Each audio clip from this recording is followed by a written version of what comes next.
sorry. You're still there.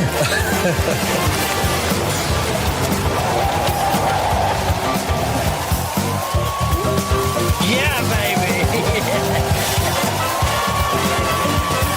Why are you not entertained? I'm sorry, baby. I didn't know it was your turn. So cute. Look at me. Yes. What's wrong with being sexy? I mean, there's no sex. If these go to 11. Does that mean it's louder? Hey! Wait, that was not where we're supposed to cut it. I am such a mess today. I wasn't, you know what? I was starting to stream again today on Pop. Thank you. Artificial audiences are the best. You know, when you've been in show business, there is nothing like an artificial audience just because it is good. It is good. Thank you. POPRAGEOUS Saturday night. It's Saturday night. So I did a few episodes and then I were off air for a few weeks and now I'm starting it back up. And it's been a wild and crazy nuts. I moved out of Los Angeles. I'm out of Los Angeles after 20 years as a screenwriter, as a whole bunch of different things. And so I'm out. And so I'm firing POPRAGEOUS back up. I also have a science channel because I'm a sci-fi screenwriter. Love science, Dimension Zero. So I've been doing a lot of work with Dimension Zero. And I'm going to be doing a lot more work with POPRAGEOUS. Do I got it? Didn't put the comments. There's a few comments. I don't know. You know what? Firing back the channel back up. I don't know how many people are going to be here. It doesn't matter because I always have fun by myself. That's the that's the important thing. I have fun by myself. I'm not supposed to swear early on in the stream. F you all, right? Doesn't matter. It doesn't matter.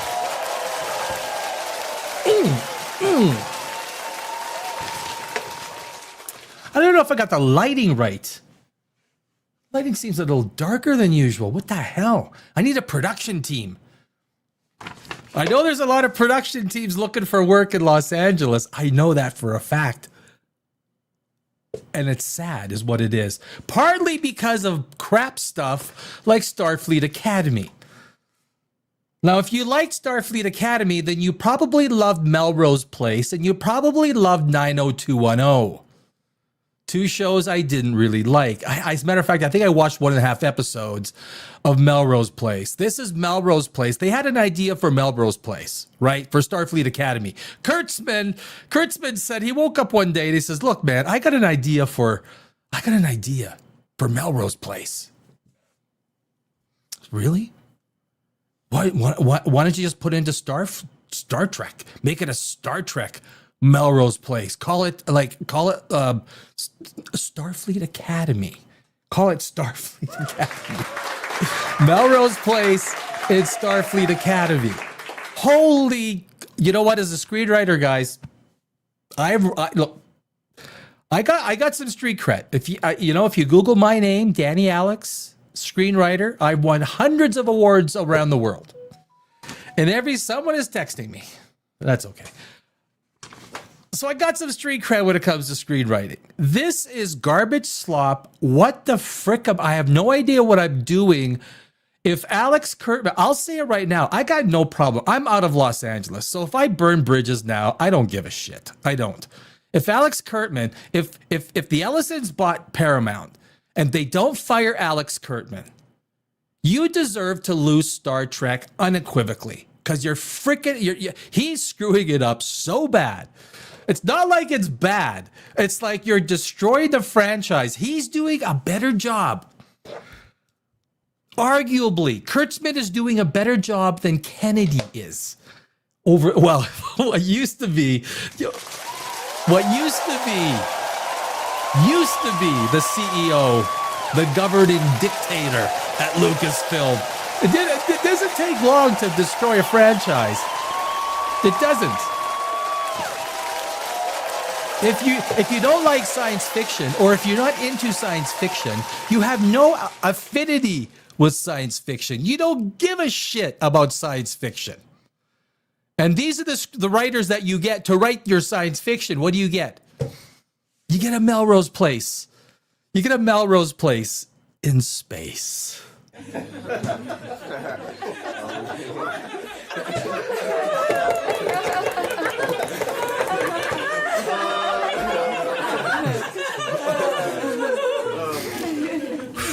Starfleet Academy was some of the biggest and worst dog crap TV.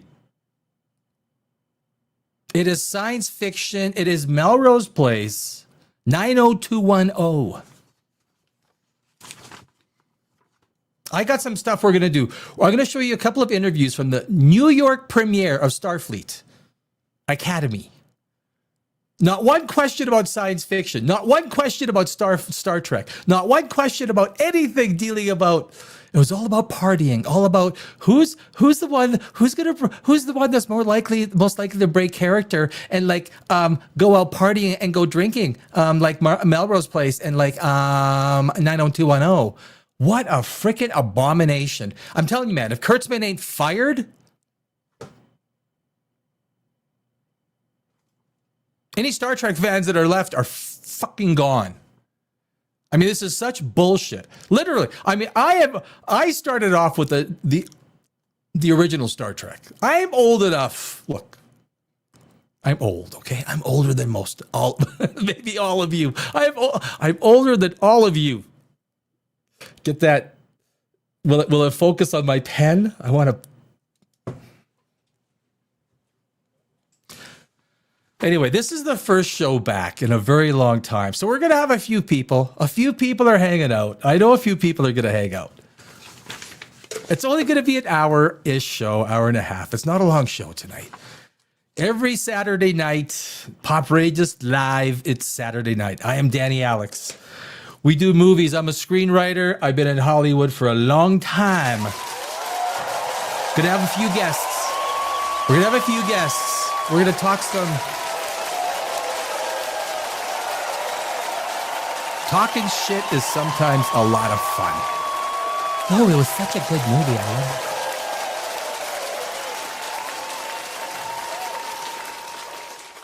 love it. Hey, Mike. Hey, hey, Mike. You know, I've been gone for so long. I'm in, brother. I swallowed like combage. You swallowed combage. All right. That's cool. Mike is in the house. So we're building back. I went through hell in Los Angeles, man. I don't want to swear early in the show because you're not supposed to swear early in the show. I have a science channel, Dimension Zero. I tend not to swear in that one because I am a hobbyist astrophysicist as well as a screenwriter. I've worked on productions. I've done stuff in Holly frickin' Wood. He said wood.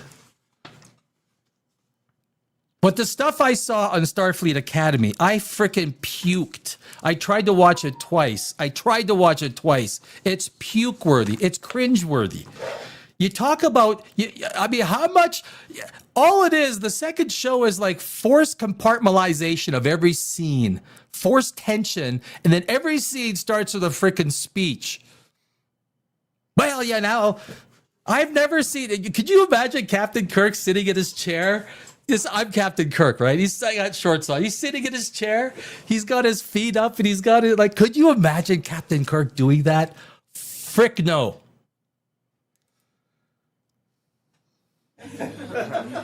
What a...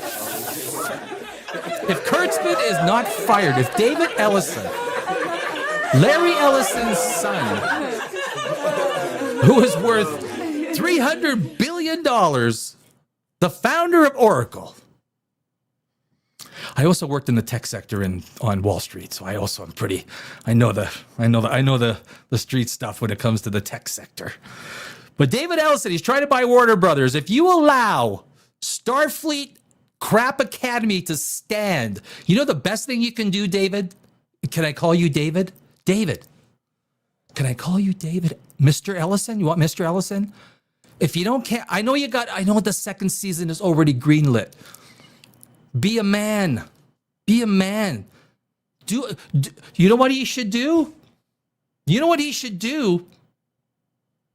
Do a Zaslav. Do a Zaslav and do a Batgirl. I'm putting my foot down. Why? Because this is absolute shit. Absolute shit. And I'm being nice because I don't want to swear. I can't use the other words. Let's see you next Tuesdays. Just yet. That settles it. I am fired up. I tell you, I was expecting. Thank you, Mike. Thank you. I'm a Star Trek fan, like the original Star Trek, right? I truly they hired Kurtzman to ruin Trek. Regardless, he's still getting paid for making. He's making good money, brother. He's making more money than you and I combined times 100. If Kurtzman is not fired after this, I'd like. Look, I've been in Hollywood for a very long time. As a screenwriter, as this and that, you fail upwards. The more, if you get a chance to get in Hollywood and lose a studio a shitload of money, it's like, look, man, do you think you can do this project? Mr. Iger, I think I could do this project and lose you a shitload of money, okay? You're in. You're in. Do you want to run the division? Fuck yeah, I do. If you could lose us $1 billion in the first year, I'll make you president. I'll frickin' make you president, motherfucker. Flipper. Not yet. We're not swearing yet. We're not frickin' swearing yet. Soon. We're 13 minutes into the... I will not swear yet. But Starfleet Academy will make me swear. Paramount needs to claw back a lot of the funds they paid Kurtzman. Oh, I don't think they can do that. That's contractual. I know. I agree. Look. Phoebe Waller, what's her name? Phoebe Waller. Did you see? Oh, I was going to talk about it. Laura Croft. Did you see the pictures of what's her name? Now, she looks in good shape. Like, I'm not my first impression of Laura Croft, right? But I'm not even a big Laura Croft fan. But still,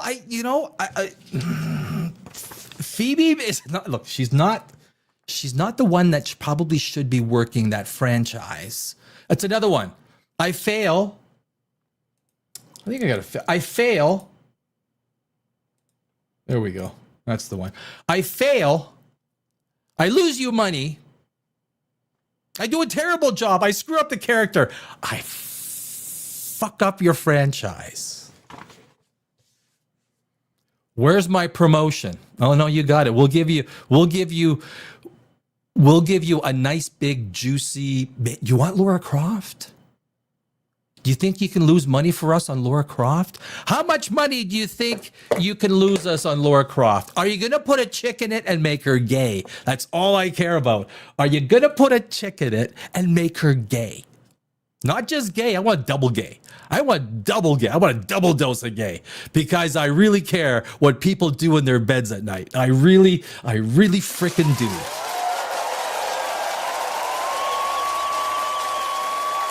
This is...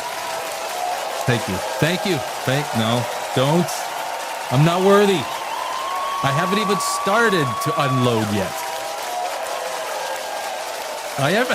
This is not the purple Kool-Aid.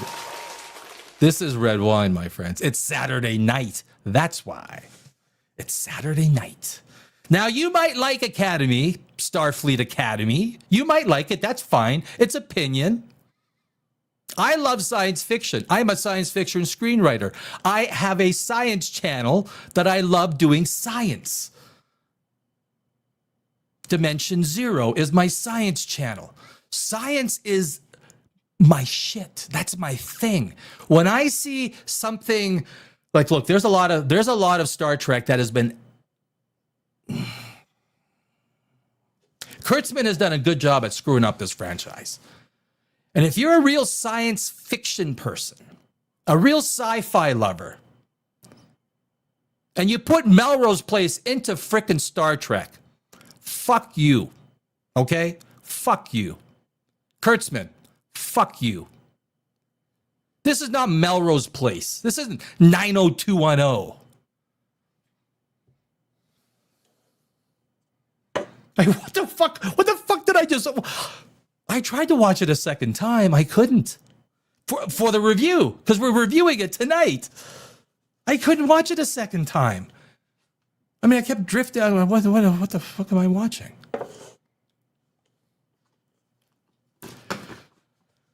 David Ellison, you are losing.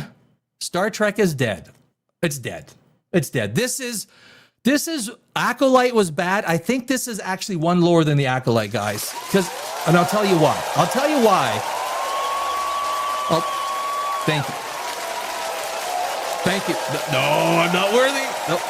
I'm just getting started, motherfuckers. No, this will be Look, this live thing is going to be demonetized. I know it is. I know it is. I'm going to fucking swear too much. If your kids are watching, put them to bed for not. Why is this worse than the Acolyte, which was abysmal? Now, look, it was terrible. It was terrible writing, period, right? So basically, when you're writing one of these, especially seasonal, episodic kind of shows, and I've written a few of them, you want this underlying storyline that just grips you and rivets you. Game of Thrones did a pretty good job. It had books to work with, right? And a big fan base. The one thing at least Leslie Headland tried to do was to make a little bit of science fiction, right? I mean, she missed the mark. It's like throwing a dart and not even hitting the dartboard. It's like hitting the bartender to your right in the eye. At least she threw the dart and it was close. Kurtzman, I mean, he threw his dart at the frickin' board and he hit behind him. You know, it's the old thing, like Chuck Norris is the only guy who could do a roundhouse kick and kick you in the back of the face, right? That's Chuck Norris, yeah. Chuck Norris can do that. Kurtzman can't. Fuck me. Have you ever seen something so abysmal? Did you guys watch it? Did you guys watch Starfleet? Academy?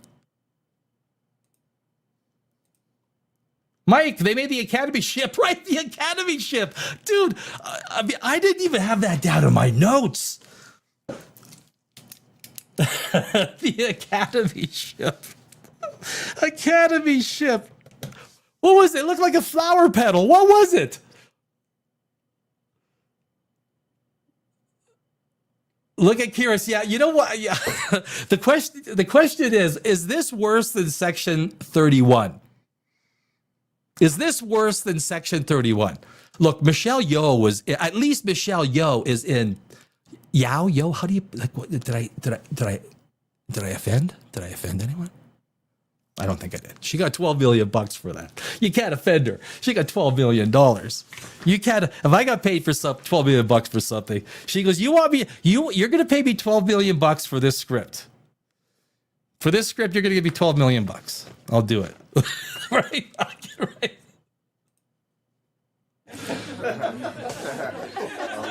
I'll do it.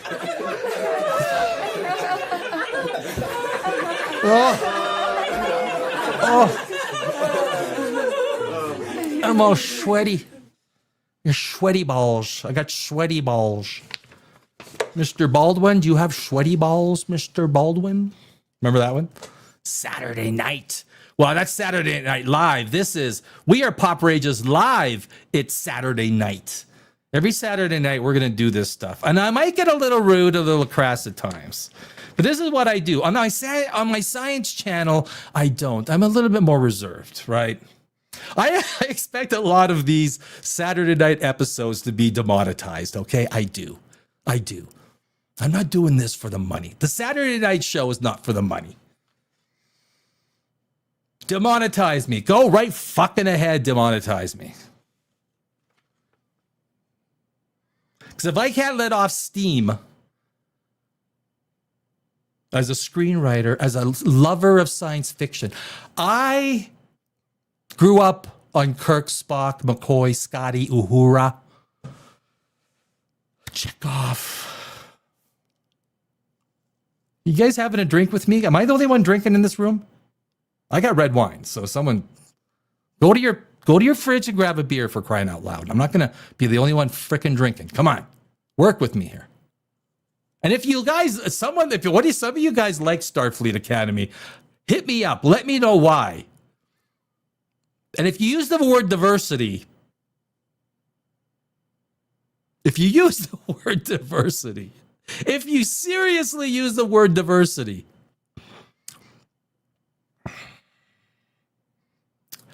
I'll discuss it with you. Okay, I'll just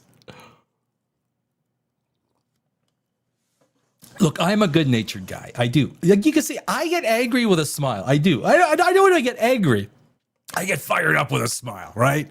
That's what you got to do.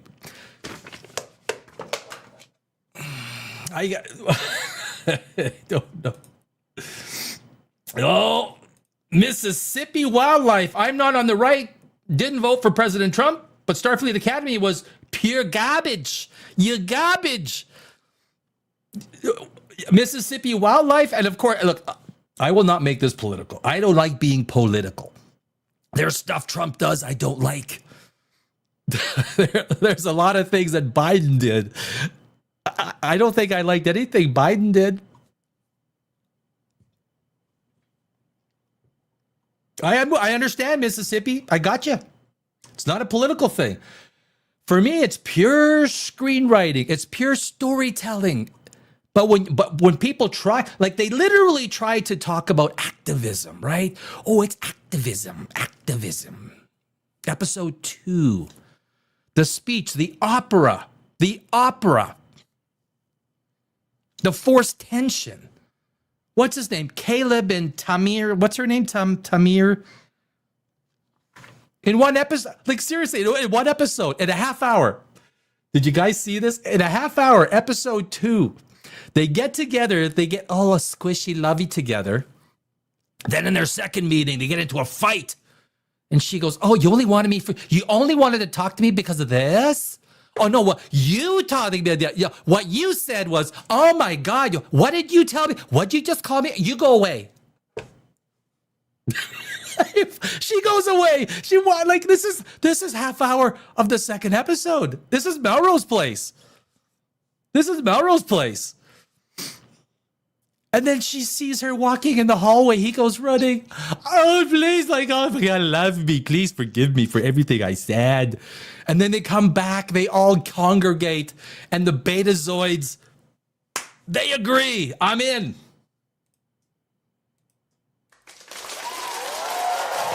And what are they? Yeah, what are they going to do? What are they going to do? What are they going to do, my friends?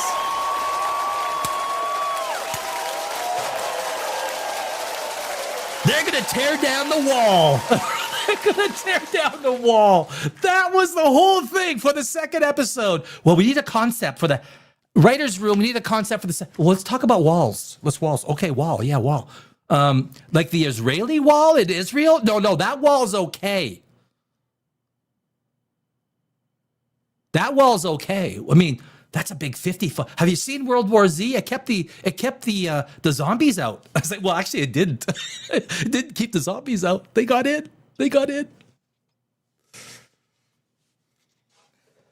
Tear down the wall. We will. Now, I didn't mind the sign language thing, right? I didn't mind.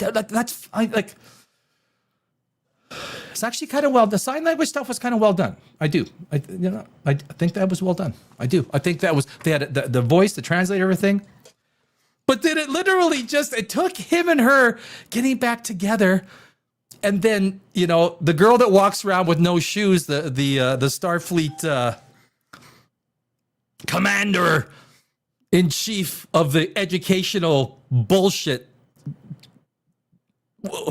what do they call the counselor? What is she, the one that walks around, the little girl, the older girl, she walks around like, sits in her little Captain Kirk's chair like she's, reading a comfy book. Maybe you should wear some shoes. Oh, no, I like to get the little toes out. Little nibbly toes. I like to get them out. But at least, so the point was, I know I got sidetracked. This is part of this entire my Starfleet Academy rant. But basically, from a screenwriting perspective, watch every scene is compartmentalized, right? Every little scene, there's no overarching story. The first episode was, I didn't even know what the fucking first episode was. What the evil guy's name? I forgot his name. Great antagonist. I was at the edge of my seat the whole time because I dropped the remote and I couldn't find it. So it was incredible. At the end, when the evil guy what's his race? I forgot what his race is. Fuck, I'm not that even interested. So I don't even remember you don't remember the names or anything, right? But luckily, if you watch, they're fighting by a window, right? They're fighting. Caleb and him are fighting by a window. And they're like, he's got superpowers, right? He's like motherfucking strong. Like, he's Batman, right? He is literally freaking Batman.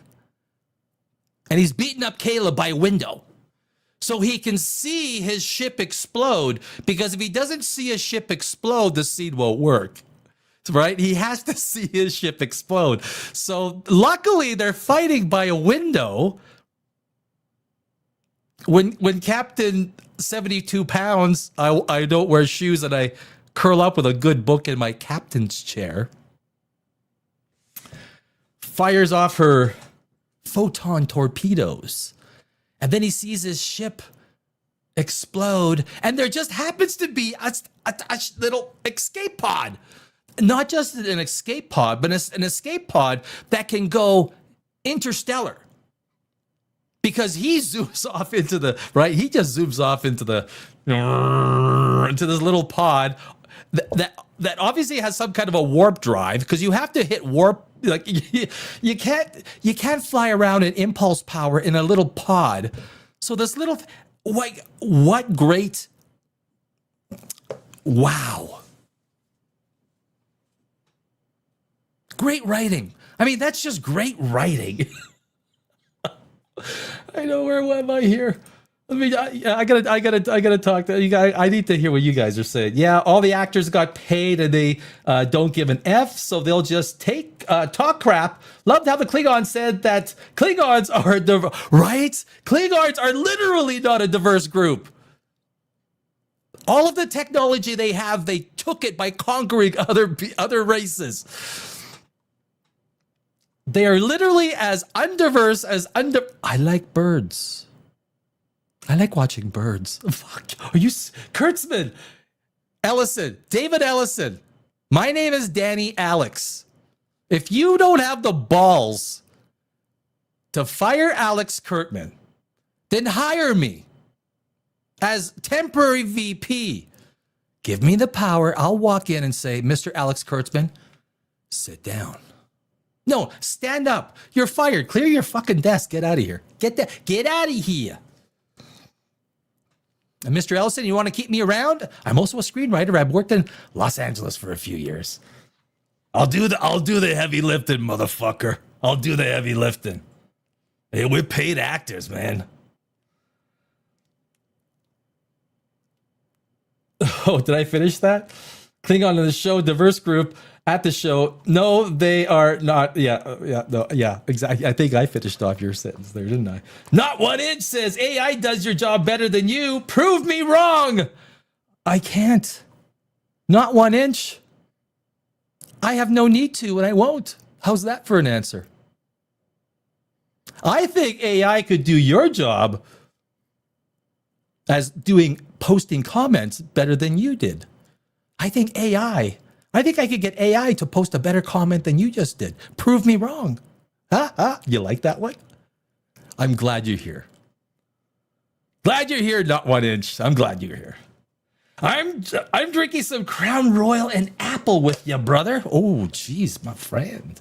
I got a friend in the audience. Finished watching the second episode and I needed a drink or 5. I know. The second episode is so cringe. It took a half hour for them to fall in love, to get into a fight, and then to get into a fight, and then to come back to fall in love, to save the Betazoids, to tear down that wall, to tear down the wall because Mrs. Comfy Book, I Don't Wear Shoes, said, we're going to help you. Did you like the opera in the second episode? Did you like that freaking opera? The mucus. Did you see the contrived bump? What was that girl with the little, and then Caleb goes and this, I've never seen two people bump into each other so freaking hard. Obviously, Caleb or the other girl, I mean, they were like getting there. Oh yeah, you're not going to slow down? I'll nail you with this mucus, motherfucker. And she did. And they sprayed him down with that's great. That's great writing. Holy cow. Jesus Christ. God freaking help me. Oh, it's hot in here. Wish I had some staff. Can you put that fan on me for God's sakes? What the fuck was I watching? Starfleet Academy. Great idea, Kurtzman. That's another great idea. He is really... I can't wait to see what Filoni does with Star Wars. Mind you, he's been the creative guy for what, 5, 6, 7, 8, who knows how many years. Star Wars is in good shape, right? Fuck. When do you just give me a towel? Just throw the towel in and say, forget it. I'm not even going to be nice anymore. I was nice up until this point. You can see some of my old reviews. I'm actually kind of nice about shit. I criticize it, but I'm kind of nice about it. I've left Los Angeles. I moved away. I'm burning bridges. That's fine. These are bridges I don't even fucking want. As a screenwriter, do you think I freaking want to write bullshit for Disney? If any of these companies have a chance of surviving, the entire management teams from all of these franchises, from all of these companies have to go. If not, they're dead franchises. They're dead. Cinema is dead. Everything is dead. Who cares? Burn bridges with who? Bob Iger? A weatherman? He's still there? Bob, you still there? Are you going to write a screenplay? Because you seem to be so smart at screenwriting and storytelling. You always talk about storytelling. As a CEO, you know shit about storytelling. I was an English major in university. I don't know how many screenplays I've written just to be able to understand story enough to be able to talk about it. Fuck.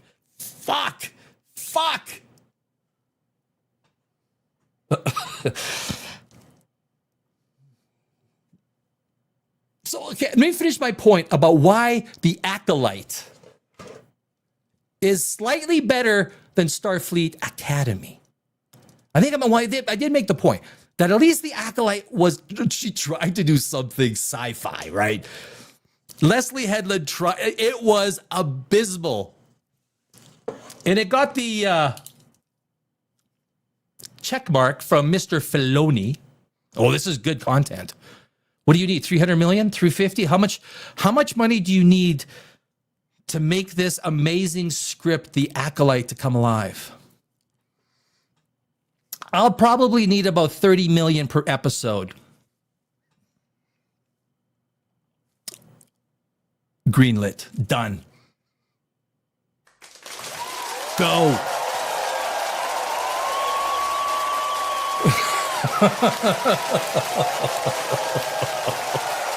Go. Leslie Headland will be vice president of Lucasfilm very soon. Very soon. Mark my words.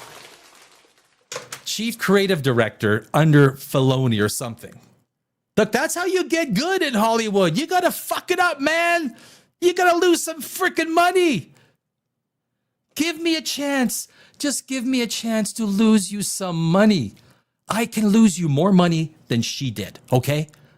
I can write a shittier script. I can write dog crap if you give me the chance. Give me the opportunity to write the shittiest script you've ever seen. I can do it. I'm a screenwriter. This is what I do. Mr. Danny Alex, we've read your scripts, and you've won hundreds of awards in film festivals around the world. We don't need success like that. Wait, so you've proven yourself. We need people who know how to lose money. We need people who know how to write. We got a new project, Academy Starfleet. Sorry, Starfleet Academy. And we've just hired the writers from Melrose Place. They're gonna do Starfleet Academy. Why? It's a space opera. It's a space opera. It was. Episode 2 was a space opera. It was Melrose Place in space. Oh, I'm glad someone is having a beverage. Mike is having a beverage. Yeah, he's having, what are you having again? You're having the Crown Royal and apple. Saturday night. Look, you might be at home. Relax. That's what I'm doing.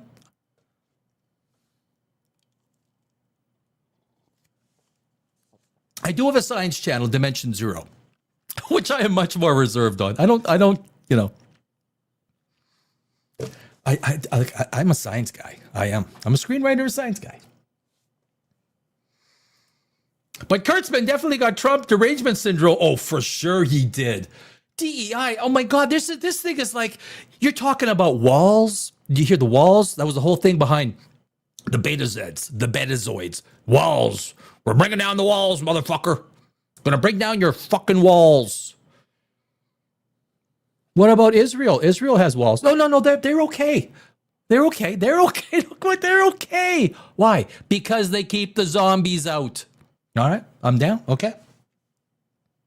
I won't bring it up anymore. I have good friends that are Jewish. I do. Look, if you can't laugh at it, fuck you. If you can't make laugh, the door is over there. No, I'm just kidding. Stay and hang out and get pissed off. I'll piss you off. Don't worry. If you're a DEI lefty, all that, don't worry. I'll piss you off with a smile. I won't get angry. I will piss you off with a smile. That's my style, man. Who knows? The tic-tac-toe guy. Mississippi wildlife. I'm a 56, a long time. Dude, I'm 58. You and I are in the same. We're in the same class, man. And Sensitive Klingon was damn stupid. Yes, Sensitive Klingon.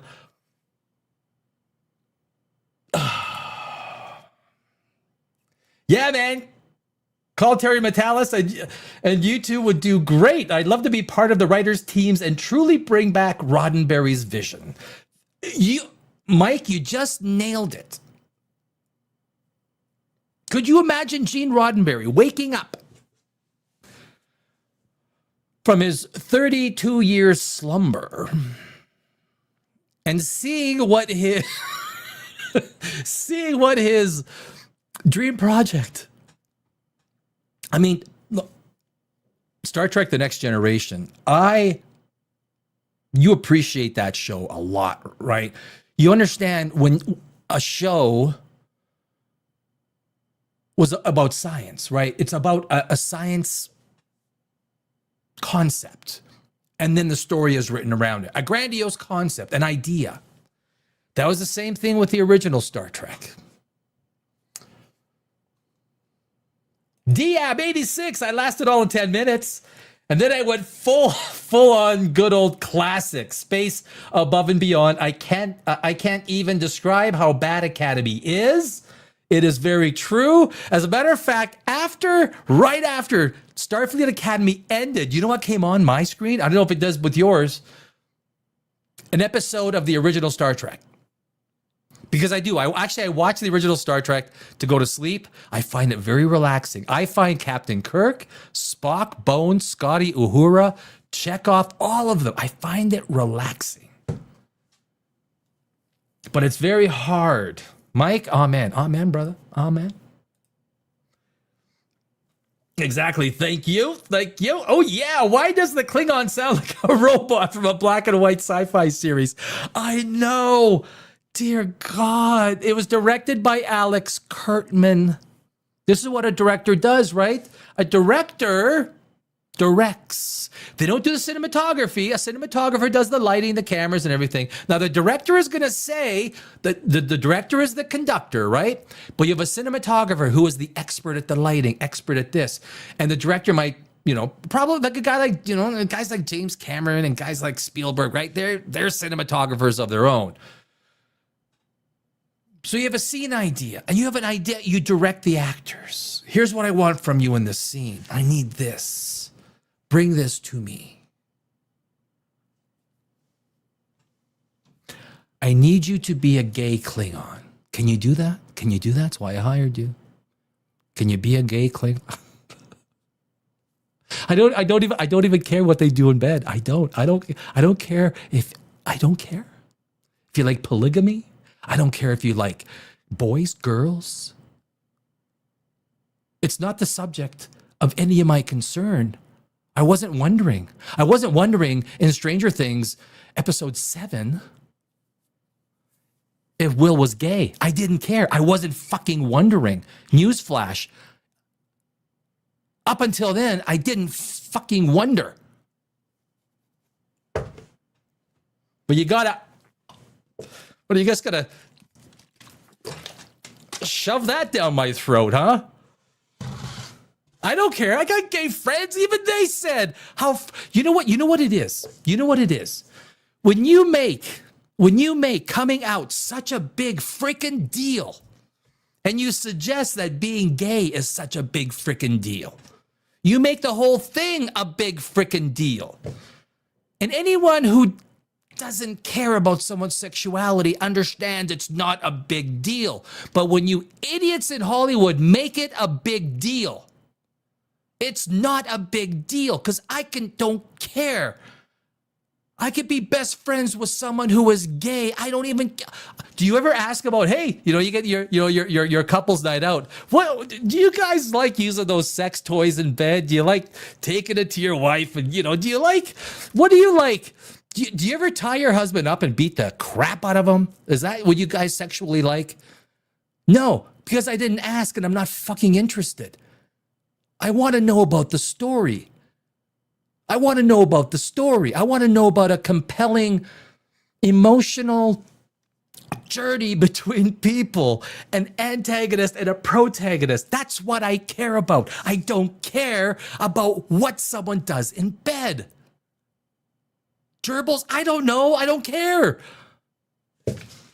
But when you make sexuality a big deal, sexuality becomes a big deal.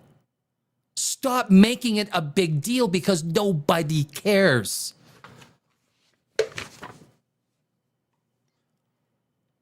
That's my intro. Mississippi. I'm good with Star Trek dealing with current issues as long as they get people that can freaking act. Oh, right. That's a good point. It's a good point. This was 90210 in space. 90210 or Melrose Place. Take your pick. Take your pick. Which one do you want? I need to stop drinking my beer. Don't ruin a good beer over a good laugh. Separate a good drink, because a good laugh can really make that beer suds up, right? And it goes into your stomach. You burp your. The only good news we have is that Stargate. Yes. Stargate might be okay. I'm looking. Yeah. My second favorite sci-fi series, and they're doing it the right way. The original peeps are in it, right? The original executive producers and everything. And they really love Stargate, right? Very upfront and transparent with what they're doing. Seppuku mouse. It's not a big deal. That's the problem with making gay character. It always needs to be part of the story. It doesn't matter. Exactly. Sexuality does not matter. Like, do you go into the gay community? You go, hey, you guys heterophobic? You know, are you heterophobic? Are you scared of straight people? What a stupid concept. Look, I'm not scared of gay people. The very word, can I say it as an educated man? The very word homophobic is as stupid. Homo means human. Human phobic. Well, which was once male or men phobic or whatever. No, you know what? I'm not. I'm scared of gay people? What the I'm scared? Danny, what? Danny, why are you shivering? Is there a ghost? Is there a demonic possession in the room? No. I see gay people.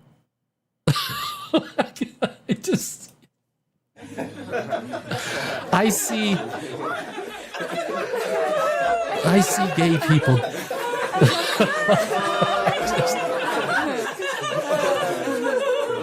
Newsflash, I love all people. I love all people. Unless you're an a-hole, in which case I won't like you. I mean, you know, right? I mean, treat everyone with respect. I think that's the biggest thing. Treat everyone with respect. I see gay people.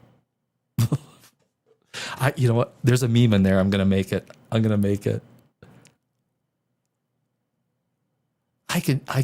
can tell you my secret now. I see gay people. Okay.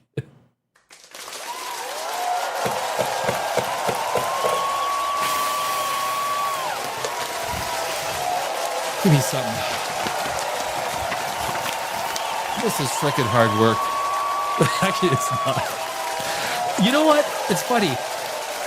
This is the first show back in a long time. And I told myself, I'm not, because I was in Hollywood for 20 years, right? I wrote screenplays, I wrote TV and everything. I won awards all over in film festivals, right? I've never sold my screenplays. I've been offered. I didn't option it, right? That's what you option a screenplay.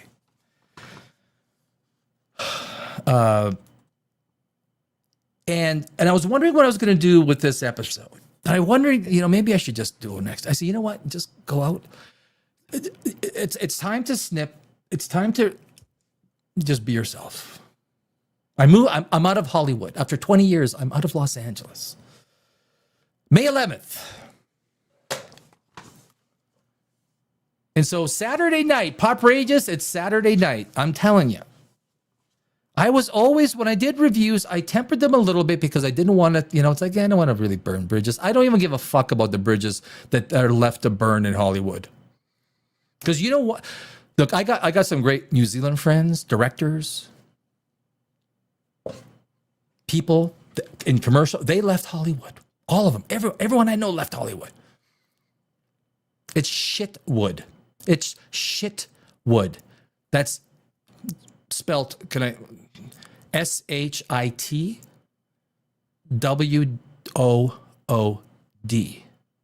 Shitwood. With a smile. You got to say it with a smile. Look, I remember my dad. Look, I was a kickboxer for like 8 years as well, and I spent my time in the ring. I've been beat up, and I've beaten up in the ring. Anger gets you nowhere in life. Anger gets you nowhere in life. But you can say it the way it is, without disrespecting people. You just say it.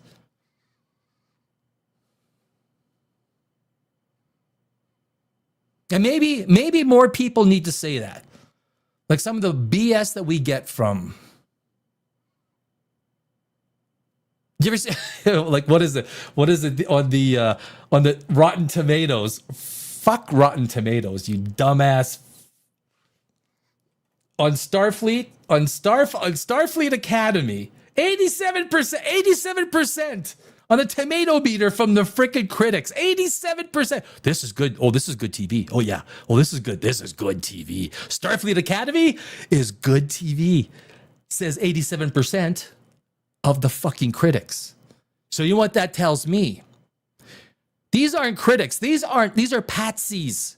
These are patsies paid for by the fucking studios. So anytime you see a tomato meter with where the critics are, you smile. First off, you got to smile, okay? No anger. Because it's the calm heads, right? Intellect comes from, and you just laugh at their stupidity. How much are they paying you to give that a 9 out of 10? I noticed that the popcorn meter has gone up about 8%. I'm sure they're deleting. Okay, there's too many ones. We've got to delete the ones. Delete. I'm deleting as fast as I can. They're coming in too fast. The ones are coming in too fast. Keep hitting delete. We need more people on the fucking delete the number ones. Delete, delete, delete. Fuck. And then what do we got? What do we got? Oh shit. I pulled up a picture of Alex Kurtzman. Like, dude. David, I'm telling you, Ellison, you want me to hire me? You want me to fire him? Put me VP and I'll be the vice president in charge of firing. Mr. Kurtzman, sit down. Who are you? I am Danny Alex, the vice president of firing people. Oh, wait, I said don't sit down. Pack up and get the fuck out. Oh, my God. It's heavy lifting, guys. Look, reclaiming the shit we've lost, okay? You could go through franchise after franchise. That Sci-Fi fans, well, look, I'm not a comic book guy. I've read a little bit of comic books, not much. I know there's guys out there that are brilliant in the comic book field. They're 10 times smarter than I will. I take their opinion on that kind of stuff. I respect it. I grew up as a kid. I know Marvel. I know DC. I was a kid. I watched the shows. What do we have now? Slop, garbage, shit. Star Trek, Star Wars. I mean, Doctor Who is dead. It's gone. Poof. Gone. Gone. It was wiped out. A 60-year-old franchise eliminated from the zeitgeist. What else is gone? Like, oh, the Sandman. They butchered that. Wheels of Time, which I'm not overly familiar with, but that one's done with. Done. Laura Croft is about to get wiped out. Indiana Jones. Done. Remember Captain Kirk with his karate chop? Spock had his Vulcan grip and Kirk had his right on the neck. If you got a Kirk karate chop on the neck, you're out. You're toast. That's what I would give Alex Kurtzman. I'm not leaving. What you want? Bite. This is my I met in Los Angeles. I met William Shatner once. Therefore, I do know about the karate chop. And if you're not going to pack your desk and get out, I will karate chop you because I'm the vice president of firing at Paramount. Go talk to David Ellison. This is what I do. 4.8. Can you tell me? I didn't understand this. Is it 4.8 right now? 4.8. 4.8 in IMDb. Can you tell me how all the main characters have only been in 2 episodes, but somehow Stephen frickin' Colbert has been in 10 episodes? Can someone please?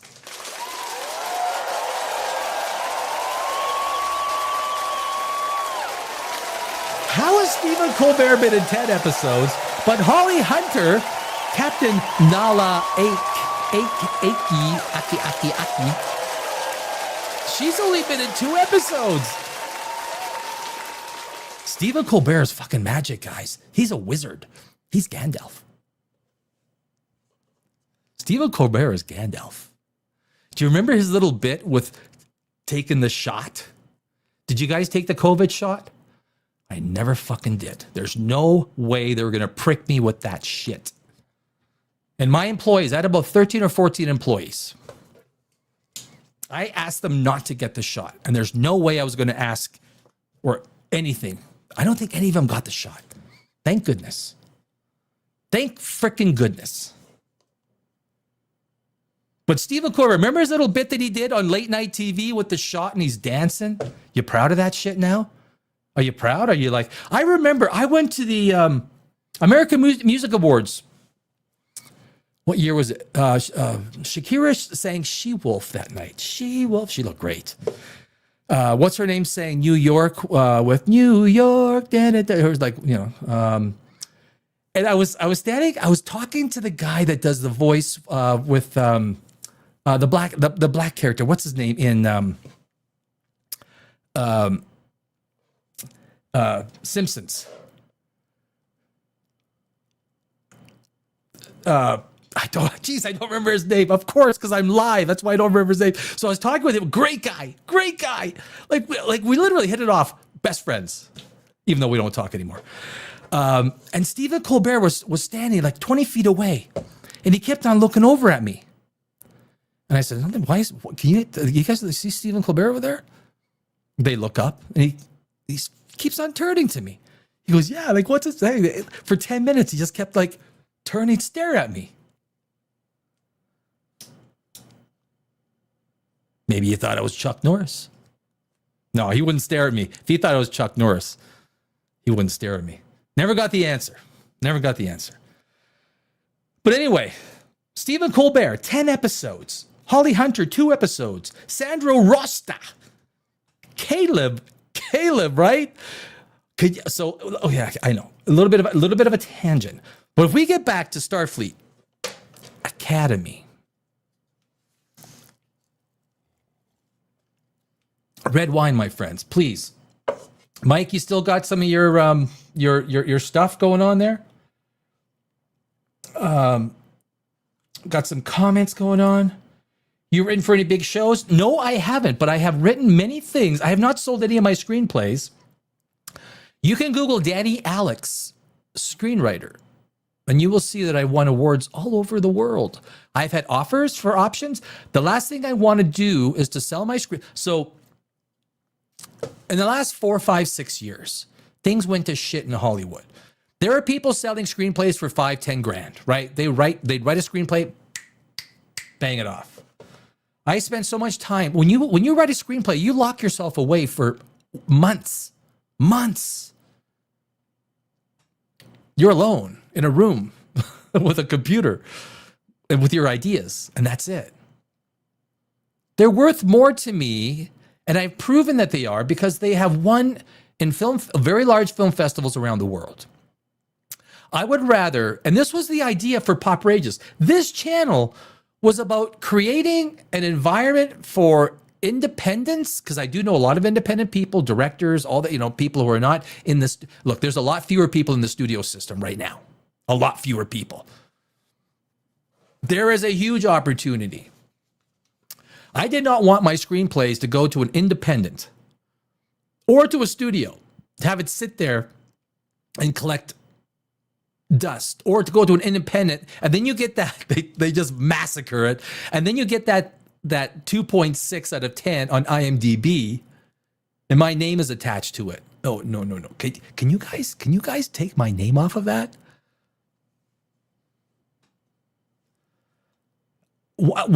I was close to getting one of my screenplays, The Sicken, which is one of my most winningest horror. It's demonic horror.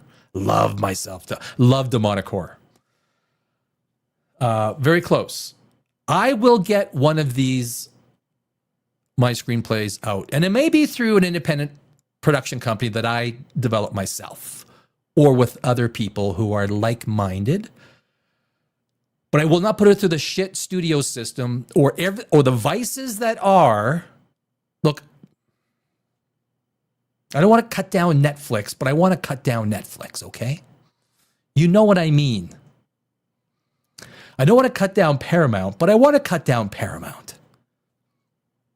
David Zaslav at Warner has probably been the better. And the guy at Universal, well, Wicked did pretty bad, right? The last Wicked did pretty bad. Deservedly so. It was more hype, no substance. But you can't sell you can't sell your good stuff to the shit environment. If you have good properties, good product, then maybe it's going to be developed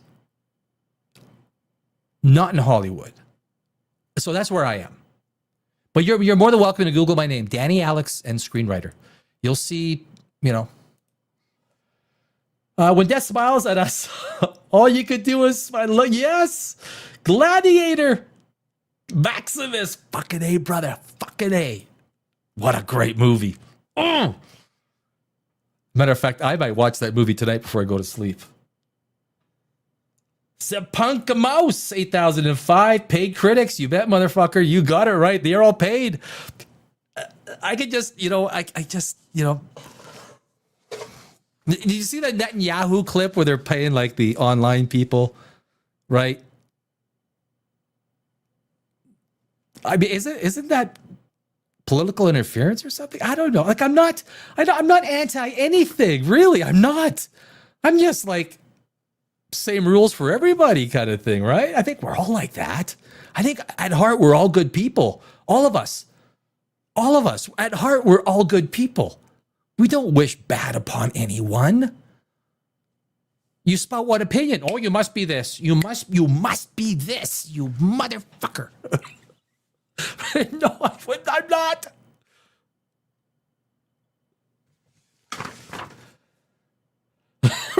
Ric Flair chop. Yes, the Ric Flair chop. Totally forgot about the Ric Flair chop. Oh, shit. So you don't have it now? Bone, I apologize. I don't know what you are referring to.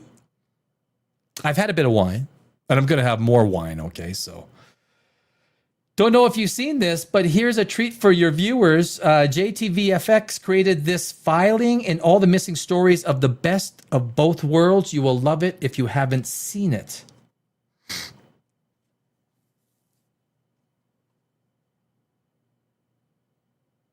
I might, okay. Carl. You know what? I see the word, I see Carl. All I think is The Walking Dead. Carl. I don't know the actor's name. Yes, sir. Got my crown still flowing. Nice Saturday night. Relax. Put your feet up. Right? I mean, it's nothing. There's no, and when I thought about what night to do just a POPRAGEOUS live, just one night, just to get everything started again, I thought, you know what? Maybe it's Saturday night.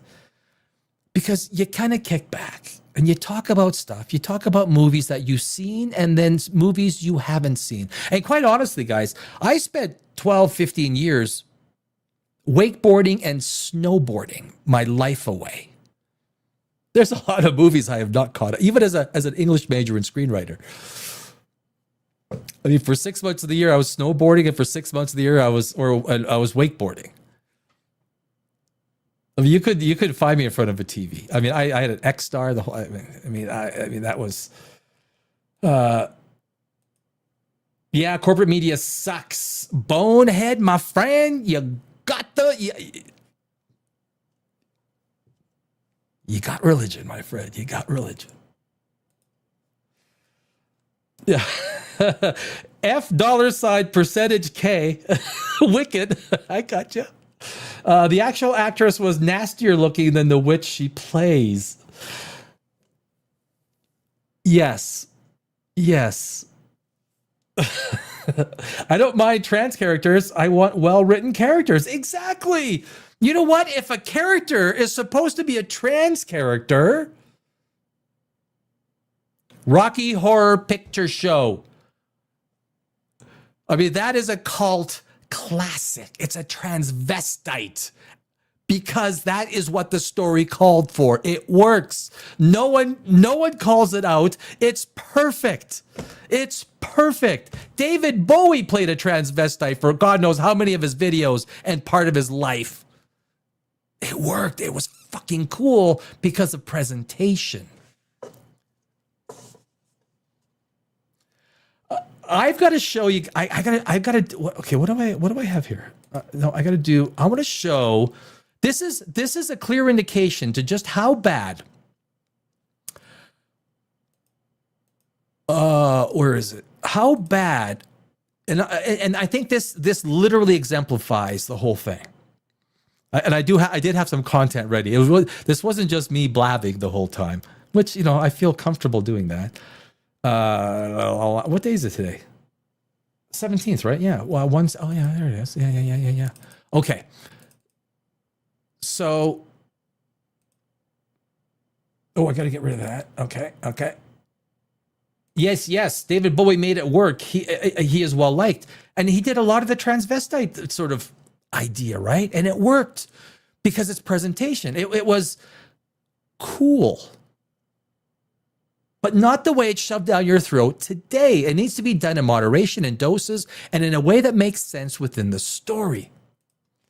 So anyway, no. And here I have So, this is the New York premiere of Starfleet Academy. And this to me was the best way to show the psychology of the people who are running Star Trek. Oh, I need some wine before we start. Just give me one mouthful of wine. What's wine? Please drink.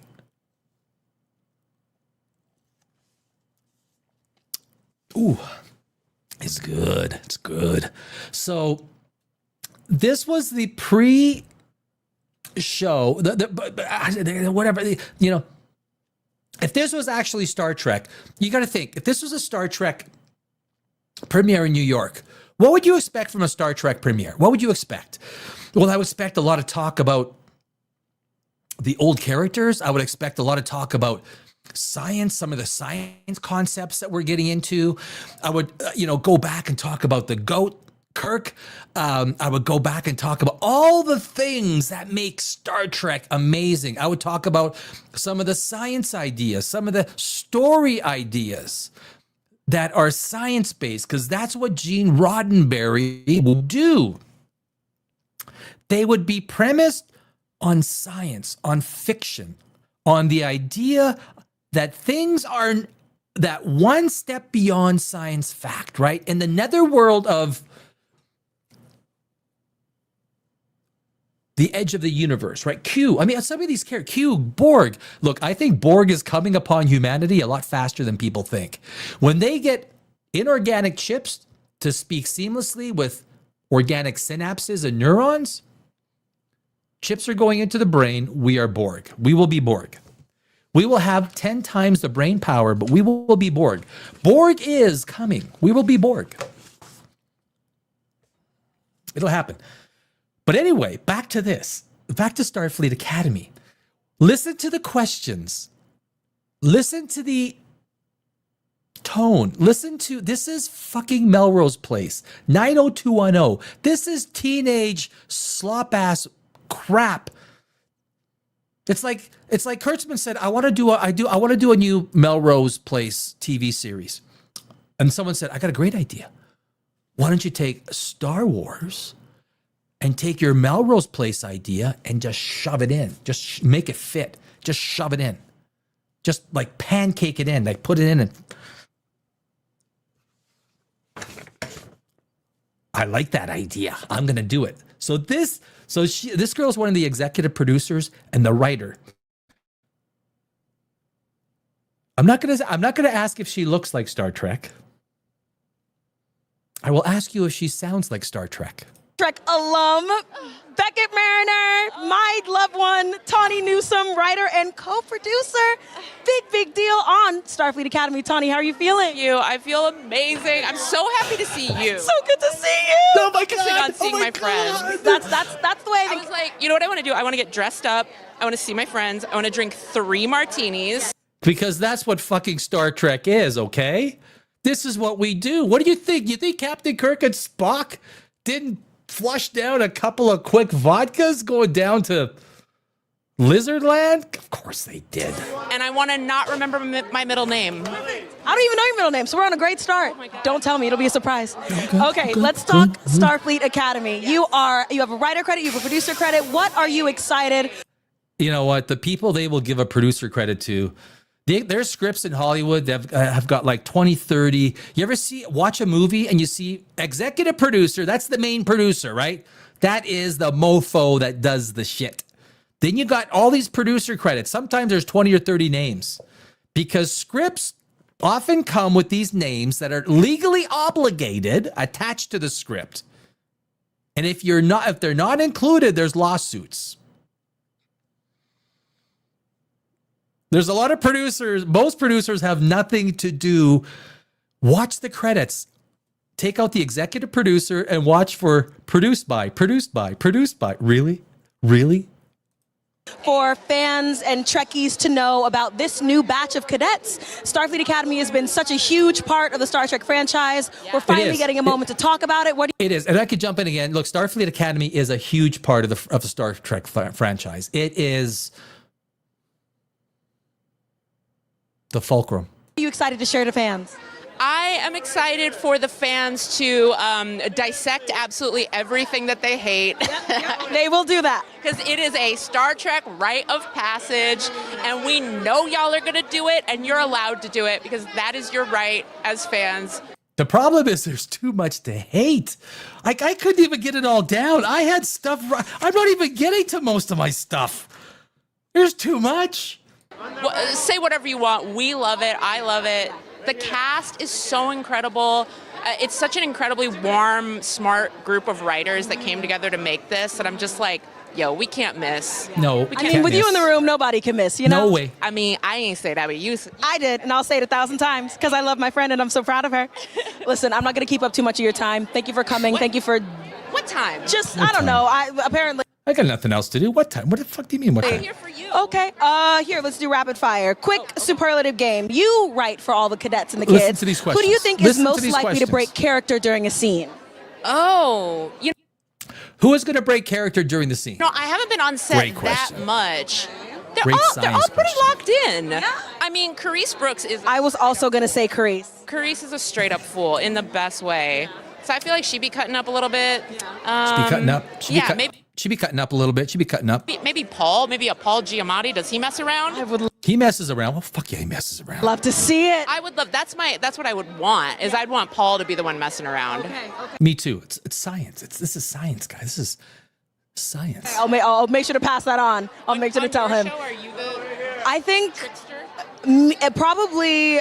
probably me or Rebecca. Rebecca, she's a big old trickster. I love her down. She's gonna hate that I said that. Love you, Rebecca.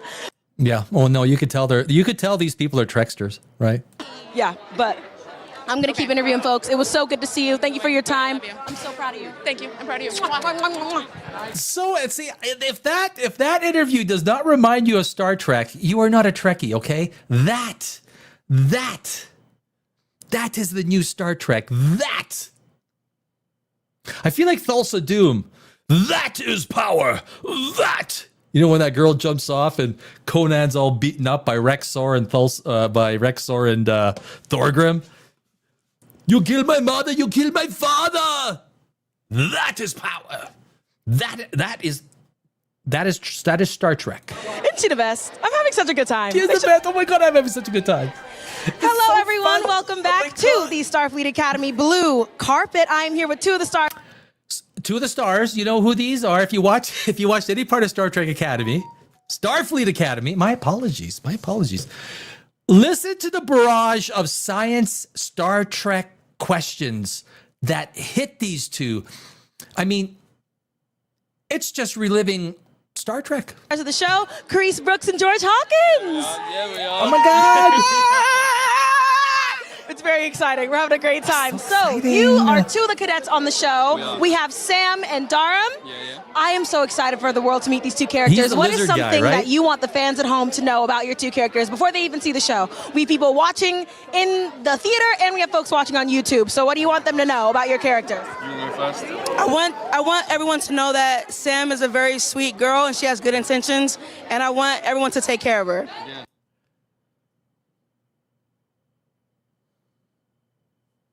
It's literally a Melrose Place kind of, right? I mean, what? Yeah. Patience. Just give him a second. Yes. Please. These are baby cadets playing someone who is both 17 and also a newborn somehow, and someone who is still getting used to the world of Starfleet Academy, better. Yeah. brushing off some trauma, getting ready to gets embrace the new world. I won't let you guys see my cards and what questions I'm asking, but I will. There are things on here that I'm not allowed to say. Okay. Because they're very science-based and they're very Star Trek-based. They're very deep into lore, canon. This is canon. We're watching canon being built in action. Okay. I'm not going to ask you any questions about your characters. I'm going to ask you rapid fire questions instead. Yes. Okay. I'm sweating. It's warm. And you're wearing leather. Actually, let's get into these looks. Let's break into these looks. Who are you wearing? Get us into the Break down the looks. Who are you wearing? This is Star Trek. What are you wearing? Break down the looks. fashion. I'm wearing Vaquera. I'm wearing Natalie. I forget the last name, but it's on Melrose. That's the hat. This is Vitaly. All this. I mean, it's. I spent 12 years on Melrose Avenue. I know Melrose Avenue very well. Very well. This is Majuri. This is Vitaly. I Drit. did this on- See, do you remember you remember when Captain Kirk, when what was the con one? Jeez. But they were on the red carpet. And that's all they asked Captain Kirk, William Shatner. What are you wearing? Where are your shoes from? Did you buy those on Melrose? Ricardo Montalban. Is that a Tommy Hilfiger? I don't even know. It's the only name I could think of. Kensington, you know what I'm saying? Drip down. You know what I'm Right saying? here. Yeah. Amazon come through. Yeah. I don't even know. You look great. I don't know. Everyone looks. That's the thing. I'm enjoying myself. We've heard that Starfleet Academy is scary. It's sexy. It's scary. It's scary. It's sexy. It's new. It's bright. It's exciting, and we have proof right here. So, rapid fire questions. Who amongst your cast is probably most likely to wrangle the group to hang out off set, like on a weekend? Who's the party starter in the cast? You know what? This is the Star Trek question. This is the Star Trek. This is Starfleet Academy. This is the Star Trek question.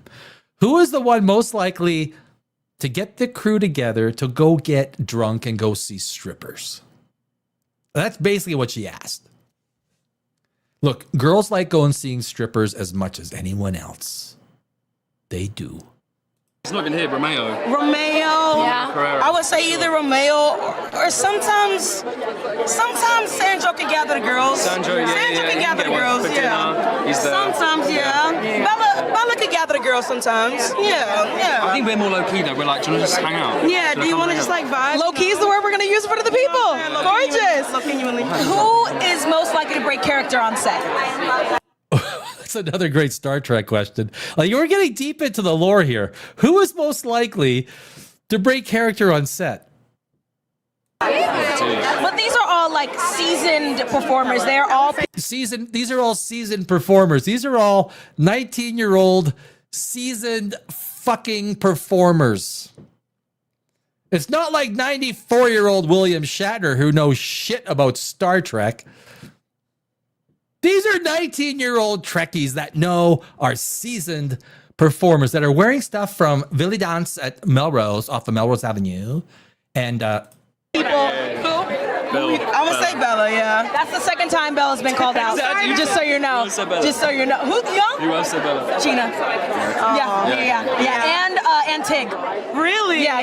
Oh, yeah, Fez. Yeah. Yes. Yeah. Well, yes. Okay. Is she a WWE wrestler? The one on the right. I never understood this. This is she's got the belt. She's got the WWE belt. Is she a wrestler? They got a wrestler coming in? Is she in the cast? I'm here for my belt. I will kick your ass. Oh yeah. This reminds me of, I was literally thinking about this today. I was cooking lunch. Do you remember the South Park episode when the kids were doing WWE and they're going to start wrestling? But the whole thing is just, you know, in the ring talking about the story. There's no wrestling, right? There's no wrestling. It's just, all right, man, you want to talk about me? This is what this reminds me of. Starfleet Academy. It's great talk about Starfleet and Star Trek. It's like there's no wrestling. We'll only talk the shit, right? We'll talk. That's what it reminded me of. Okay, what else? Who is most likely to host a killer dorm party? Who's gathered everybody together? Is she a wrestler? This is Star Trek. No, are you seeing what I'm seeing? I mean, If a wrestler, right? Darren's hosting, then everyone's getting drunk. Yes. Okay. And it's like a big mosh, big party. Yeah. I think you're just most likely to invite everyone around. Yeah, I'm most likely to have a sleepover or something for sure. Yeah. I think most likely to have a sleepover. I don't like the sound of that. I don't like the sound of that. our Uhura Epstein and Sam have a lot in common. They're linguists. Yes. They are brilliant black women in Trek. It's Oh, they're brilliant black women. We need to distinguish skin color for some reason. I don't know why. Are they gay? Because we can really make it even more diverse if they're gay. very exciting. We have George in the middle of this Trek Oreo. It's very exciting. It's an Oreo for It's real. very exciting. That was tough. What? Now that you have been in this, okay, I'm getting that wrap up segment. I have one more question. Don't leave. Now that you I was about have to. been here for a season and a half, what would you like to tell yourself? First day of Trek, first day on set. What is something you would love to tell that version of yourself? Oh wow, you're gonna smash it. Yeah. You're gonna smash it. You're gonna be like a lizard. You're gonna smash it. It's gonna be absolutely wonderful. So just love every moment. Yeah. Love it Smile. all. Love it all. Enjoy it, and you know what? Everyone else is in need of a compliment. Everyone's in the same position, so be the one to give that love. I love. Now, I'm not going to disagree with that. What he just said there is, you give compliments to the world, you will get good karma back. You will. That I will agree with. That. I will agree Initiate the love. Yes. Initiate it because it'll return back to you. Yes. Chris? Number us, that was really good. I would say probably, with. I would tell that, you know what, I Very would tell myself Star two Trek. things. I would say, number one, your instincts are correct. Very There's no Star Trek. incorrect thing, but your instincts, just vibe, twin, just vibe. Just really just vibe. That's a little bit of B-roll, camera B. And also the second thing is, you know this, but remember it's a marathon, not a sprint. So really, maybe drink some water, eat an apple at some point. You know what I'm saying? Yeah. Out of context spoiler for season 1 in one word. One word, out of context spoiler that people will know after they've seen it, but out of context that won't get you or me fired. Quickly. Sushi. I like sushi. I mean, I'll agree with that answer. I like sushi. I do. I love sushi. really good. I don't know what they're referencing. Come on, George. Come on. Don't be shy. Oh, I got a song. Back to life, back to reality. That's Very Star Trek. Very Trekky. Very Trekky. a good one. Okay, fine, George. You don't get an answer. Thank you so much for joining me. I love you both. I'll see you in there. Mwah, mwah, mwah, my babies. My babies. I love it. Thank you, baby. And here we have. No, it's Put a chick in it And here I have Star Trek 11. Oh no, we're gonna replay that. Oh no. We're not. No. So anyway, that's my point, right? That's my point. Was there any question? Was there one question? Any question whatsoever about Star Trek? Was there any question whatsoever about lore, canon, Was there any question about the old characters, concepts, tone, world building? Was there any question about how Starfleet Academy is supposed to fit into, I'm talking about the real lore, the real Roddenberry canon. Look, every time, this is a matter of fact, guys, every time the auteur, if I can use that word, of the series leaves or gets pushed out or is no longer associated with, when Gene Roddenberry died, we still had some of his people holding on, but basically when he passed away and his, they got, and the next generation got a hold of it, if I can use the word next generation, after the next generation, it was a disaster. When George Lucas left Star Wars, it became a disaster. When Stan Lee passed away, it's almost like what Stan Lee, when he passed away, 2019, when did Stan Lee pass away? Stan Lee. It's almost like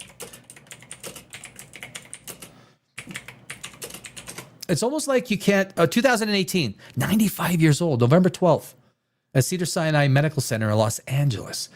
So right, 2018, he passed away, and it's like Disney went, I don't want to write films for the fans. I want to write films the way I want to. That's what it turned into. Every time the auteur, the creator, the visionary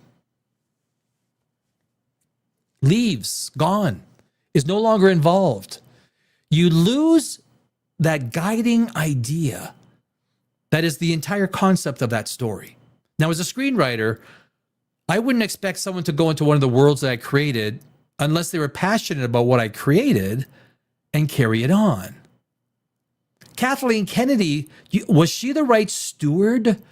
And look, I fault George Lucas. He fully endorsed Kathleen Kennedy. Was she the right steward for the canon of Star Wars? Fuck no. Look, it's not being mean to Kathleen Kennedy. I'm sorry, your track record speaks volumes.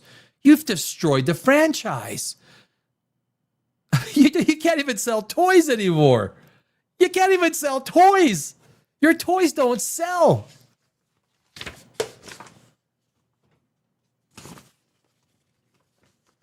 I'm not making it up. I'm just taking the fucking statistics. None of this is made up. Interest in the fandom has dropped off 80%. No one buys toys. Kids are growing up going, Mommy, can I get the Luke Skywalker doll? I want the Rey Palpatine doll.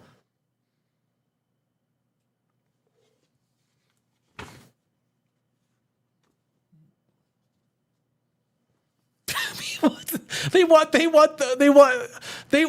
want this fucking Zootopia, okay? They give me the Zootopia doll.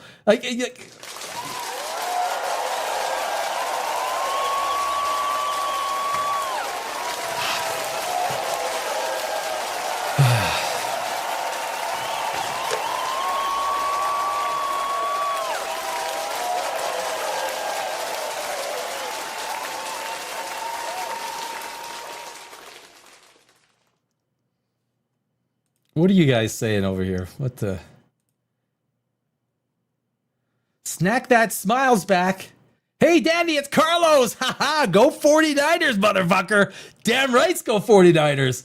Nothing against the Seattle people. Hey, Carlo, are you still on? What's the score? What's the score?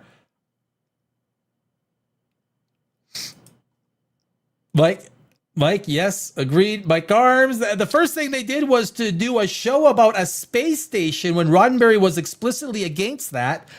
That is true. Even though I eventually liked it more compared to today. Look, Deep Space Nine is looking really good right now, right? Cisco was a great captain. He was a pretty good captain. I enjoyed his, we look back at stuff like that 20 30 years ago when it first started. I mean, I thought the low point was season 2, episode 9, when Star Trek was dancing, right? When they had the fucking musical. And I'm a musician. I love music. I used to write music. I used to be a songwriter. I used to play on stage, man. I used to sing and sing, you know.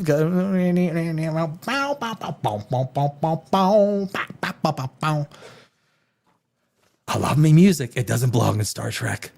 Could you imagine Gene Roddenberry if he like came from the dead just for like an hour? Watch this. It'd be like, whoa, why didn't you just allow me to be dead? Why would you resurrect me for an hour to watch this bastardization? You can totally tell that after Roddenberry died, Next Gen's funding and quality took a dive. Yeah, until the final episode. Absolutely. What? It's like he's gone. He's gone. Did you hear Roddenberry died? Can we start Project Undo? Can we start Project Undo? Or Project Destroy? Can we start that project? Can we start the project? Let's screw that Star Trek fandom right in the old bum bum. Right in the old bum bum. Yes, sir. Even though at the time I was angry at him because he kind of dogged Picard in the first episode, I was like, how dare he? we used to, relatively speaking, we used to get upset in the most simplest things back then. And today we have Starfleet Academy. I didn't even get to most of my points. And I knew this was going to happen. I was like, what am I doing this for? Because you're just going to, you know, I can get into the technical side of screenwriting, of compartmentalize. So they compartmentalize each screen. So if you notice how each scene becomes like its own little, it's what I call Lego block writing. Lego blocks that has its own. What happens is in the second episode we get the preaching, right? Holy shit! The last half hour, every scene was preaching. What was her name? If I had one more preachy, Captain Nala Aki. And of course, Caleb, who was a felon, who we first see beating up people, breaking their arms, attacking people. He's a freaking criminal. His mother, by association, murdered a Starfleet officer. Oh, but she's somehow nice now, right? So criminality at Starfleet Command is okay. It's okay, because we will turn your criminal acts and we'll turn it into something. Why didn't you make the acts more of something that wasn't directly associated with Starfleet officers being killed because of your actions? Why did you make Caleb attack? And I maybe one or two of them died in that spaceship when he's going to the penal colony. He's a felon. Make him, if you want to make him a victim, make him a genuine victim. Make him a genuine victim. But then all of a sudden he becomes, oh, we'll forgive you for everything you've done. Oh, no, that's no problem, because you're the main character in this script and we don't know how to write it. So we'll just make you look good, start to make you look good. We'll give you a love affair and then you'll get upset. But every screen is compartmentalized. And it's one of these things in screenwriting where this is one of the worst scripts that I've ever seen, where you have the reason for the scene existing explained at the beginning of it. Stranger Things also did this in a lot of scenes. They explain why this scene exists at the beginning of it. Oh my God, this is like screenwriting 101. Then when they explain it, they get into this little story and then they resolve it. They get angry, this and that. And it becomes this. In Stranger Things, they actually define the problem and then they define the solution where 10 people all got, oh no, we do this, we should do this, and we do this, and well, yeah, okay, done, boom, boom, stamp it. Vecna was the worst antagonist. Vecna couldn't even kill and hurt a 10-year-old girl. The 3 football players, remember the 3 football players in the first episode of Stranger Things, beat the crap out of Dustin, had the bloody eyes and everything? Vecna should have just hired those 3 guys because Vecna couldn't hurt anybody worth shit. Unless you were U.S. military. If you're U.S. military, you're dead. You're dead. Special forces, you're dead. Dead. Fuck, that was bad screenwriting too. The Duffer, don't even sugarcoat it. Stranger Things season 5 was crap ass screenwriting. Okay? Don't sugarcoat it. Don't be nice.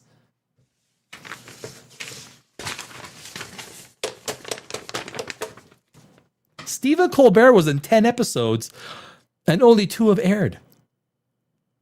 Stephen Colbert. You don't, okay. I see I hear what you're saying, right? You're saying, Danny, I don't believe you because no one's can be that stupid. Stupid is what stupid does. No, I don't want that. Oh, okay, I got it. There we go. You don't believe me? What? You're sitting at home and you're saying, Daddy, there's no way. Stephen Colbert could be in 10 episodes. And Holly Hunter, the captain, only in 2. Yes, motherfucker. That's what I'm saying. Okay.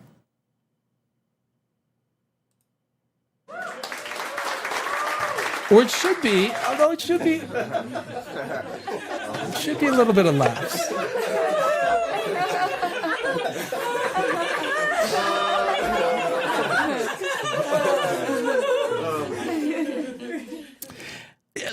You want to do something fun?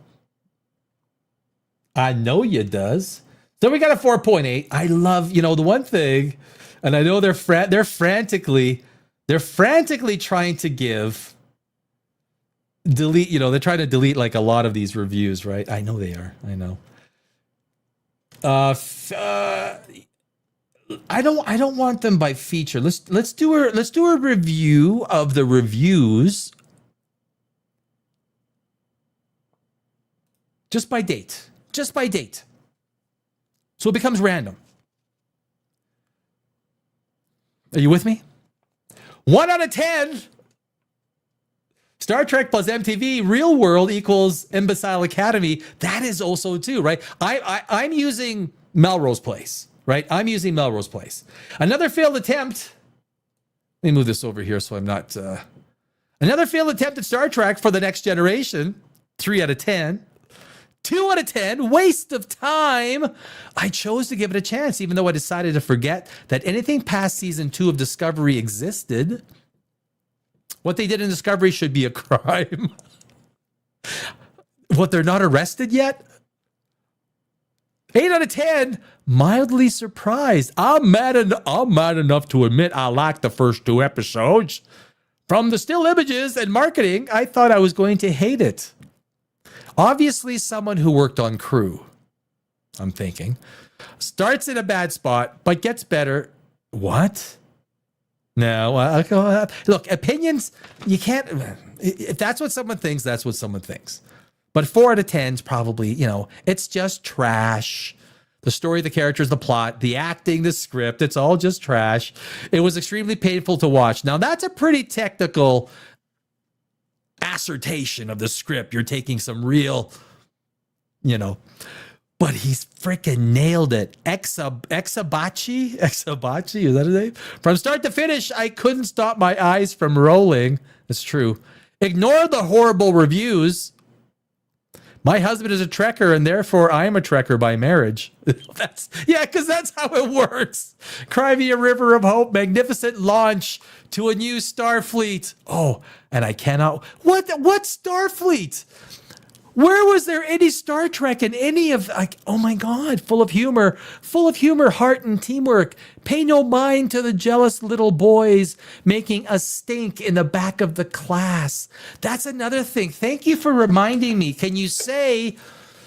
Now you do realize, okay, I am 58 years old.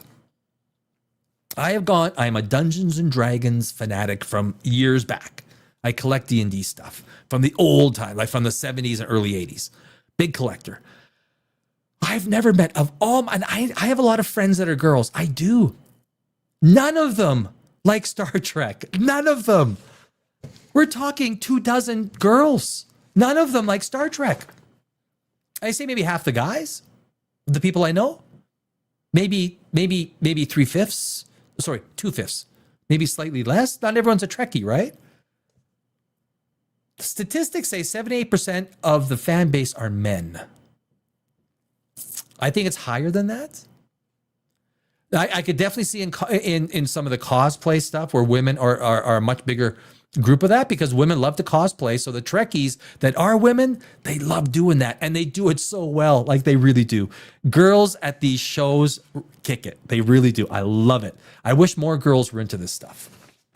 I really do. But they're not. Star Wars is a male brand. Star Trek is a male brand. Marvel is a male brand. DC is a male brand. Doctor Who is a male brand. Women love they love the hospital shows. That's what they love. They love reality shows. It's nothing. That is just a matter of fact. Not the best series, 3 out of 10. 1 out of 10, perfect example of Hollywood slop. Does anybody in the offices of Paramount Plus care about the stuff they put on? Is it all about content? This show was carelessly written without any thought to logic at $20 to $25 million per episode. Think about that. Can you think about how many homeless people could be cleaned up, given a hotel room for a few months to get back on their feet and back into the world? But no, we'll make shit. We'll make shit with our $200 million. 10 out of 10. Pam M61. Oh, it's a surprise. It's the only thing that it's her only rating. Pam M61, it's her only rating. That's a surprise. Not. Oh my God. Fuzzy lighting and lax oomph. Oh, look, the scenes were horrific. The lighting was horrific. It was soap opera. I didn't even get to that. It's in there. It was soap opera lighting, soap opera scenes. It was set up like a soap opera. It looked like a soap opera.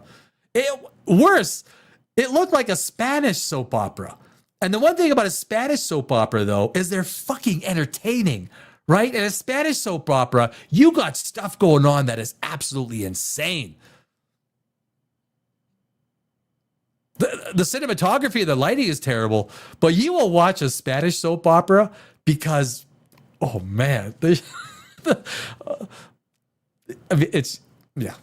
enough said, right? Star Trek reaches a new low. Like I said, I think this is lower than The Acolyte, because at least The Acolyte tried and missed so badly at the lore, at Sci-Fi and all that. This is Melrose Place dressed up as Star Trek. In a world of Stranger Things, Warags? Okay, well, they got three. See, a lot of these accounts, look, no one is going to pay money to bot this thing with ones. No one's going to freaking pay money to do it. They will pay money to bot this things with 9 or 10s. Who's gonna spend their own money to bot this thing with ones? You don't need to. Like, oh my God, there's an army of people that appreciate half-decent storytelling. This is not Star Trek. 90210 in space. Thank you, my friend.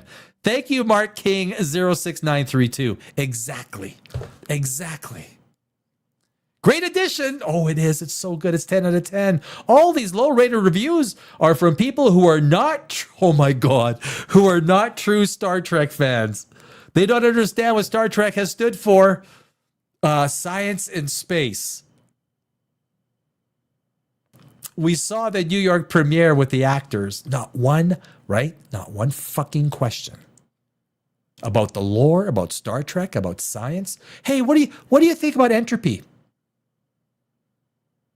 What do you think about complex creations within a world that is forever embroiled in entropy? Do you think entropy is good? Do we want more entropy or less entropy? Entropy. All the whining and pearl clutching jeebas is pretty sci-fi with mediocre writing. It's not very sci-fi, my friend. Like most of the genre, I enjoy most of it. What? It's Pulp Fiction. Okay, 2 out of 10. I'm confused on that one. Sooner or later, okay, let's get to, okay, I got it. Let's get to some of the real, let's do the total votes. Yeah, look at how all this stuff is ratioed. All of it's ratioed. 9 out of 10. Helpful, 182. Unhelpful, 355. Don't bother. Helpful, 348. Unhelpful, 155. 3 out of 10. Helpful, 322. Unhelpful, 147. Kurtzman needs to be removed from Star Trek. I've said it already. David Ellison.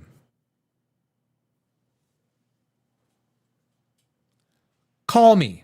Make me VP of firing people. I will come in, not on Monday morning, because I will be celebrating Martin Luther King Day. I'll fly in on Tuesday. I'll fire Alex Kurtzman. You just point to the next door. I'll go into that fucking door. I'll fire the next person. Just get the names list. Get the names list. Give me the office numbers. I am Danny Alex, VP of firing ass. I will fire ass out of there. I will clean up Star Trek. David Filoni, if you're listening, no, I don't think he's gonna. I don't think his ass has got to go out of Star Wars. 1 out of 10. No, 300 upvotes to 128. Basically, you have at least a 3-1.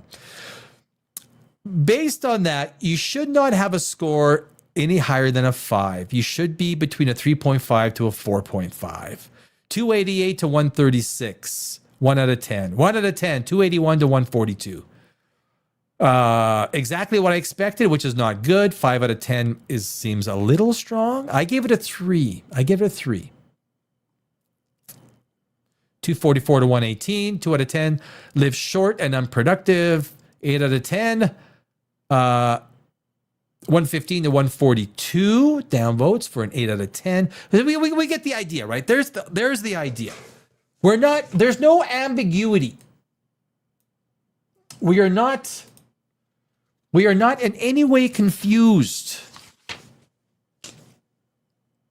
with the shite, with the garbage, your garbage that we were provided was, look, there's 8 more episodes coming, and every Saturday night I'm going to be here to tear a strip off of this thing. Unless the episode is good. Look, I'm not here just to make and yell and scream, right? If the episode is good, I'll as a screenwriter, as a fan, I'll bow down. You know what? That episode was pretty good. If it comes to it, I'm not. This isn't a bad episode at any cost. I mean, that's ridiculous, right? There's no You need. Based on the writing skills that we've seen so far,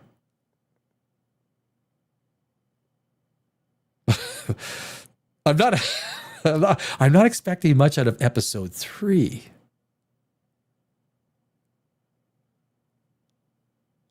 Batty eyelashes.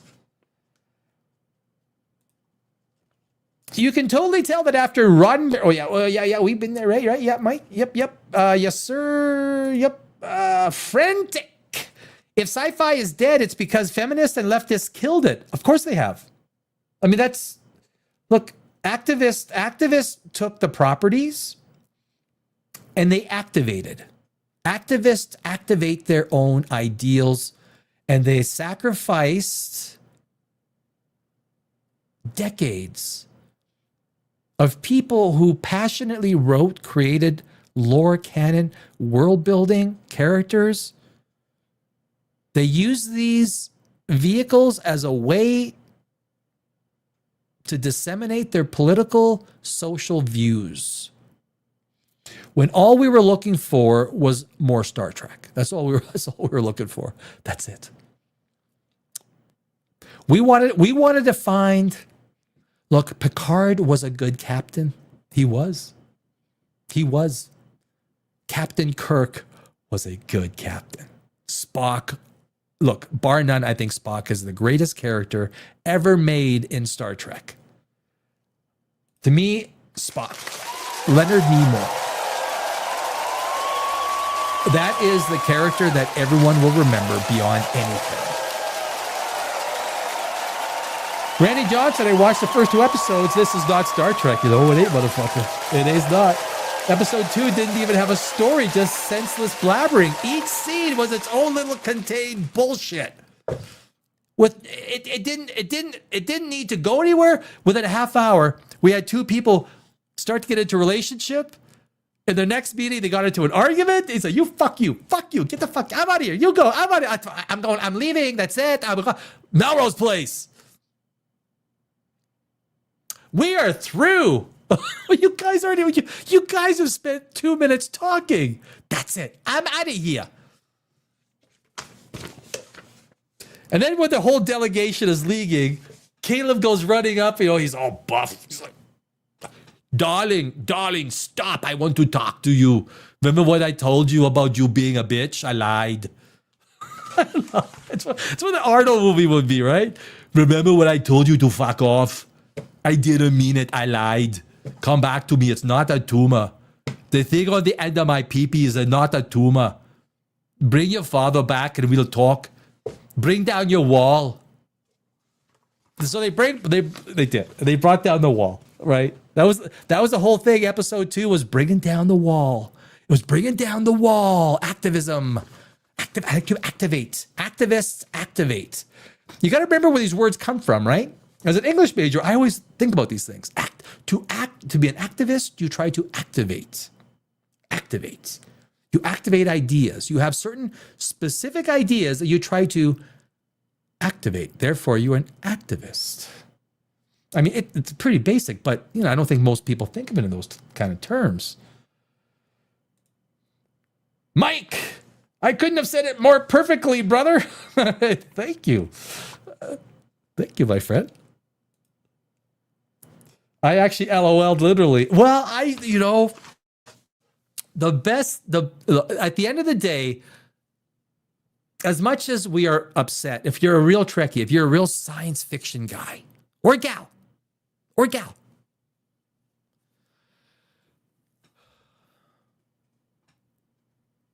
there's no in between. I do believe there's 2 sexes. I mean, you might be confused. You might not know one. That's fine. Okay, that's fine. That's fine. You might swing the bat both ways. That's fine. That's fine.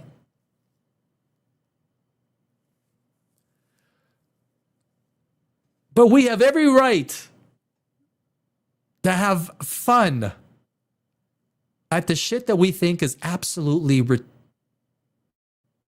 can I say it? Retarded.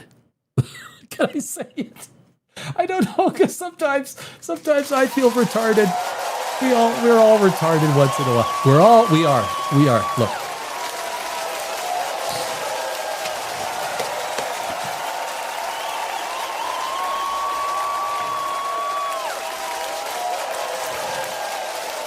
Having fun. Look, I enjoyed The Acolyte because making fun of it was so fun.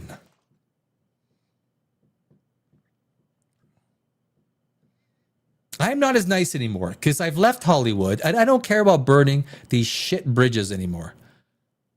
I don't give a fuck. I will say it the way it is.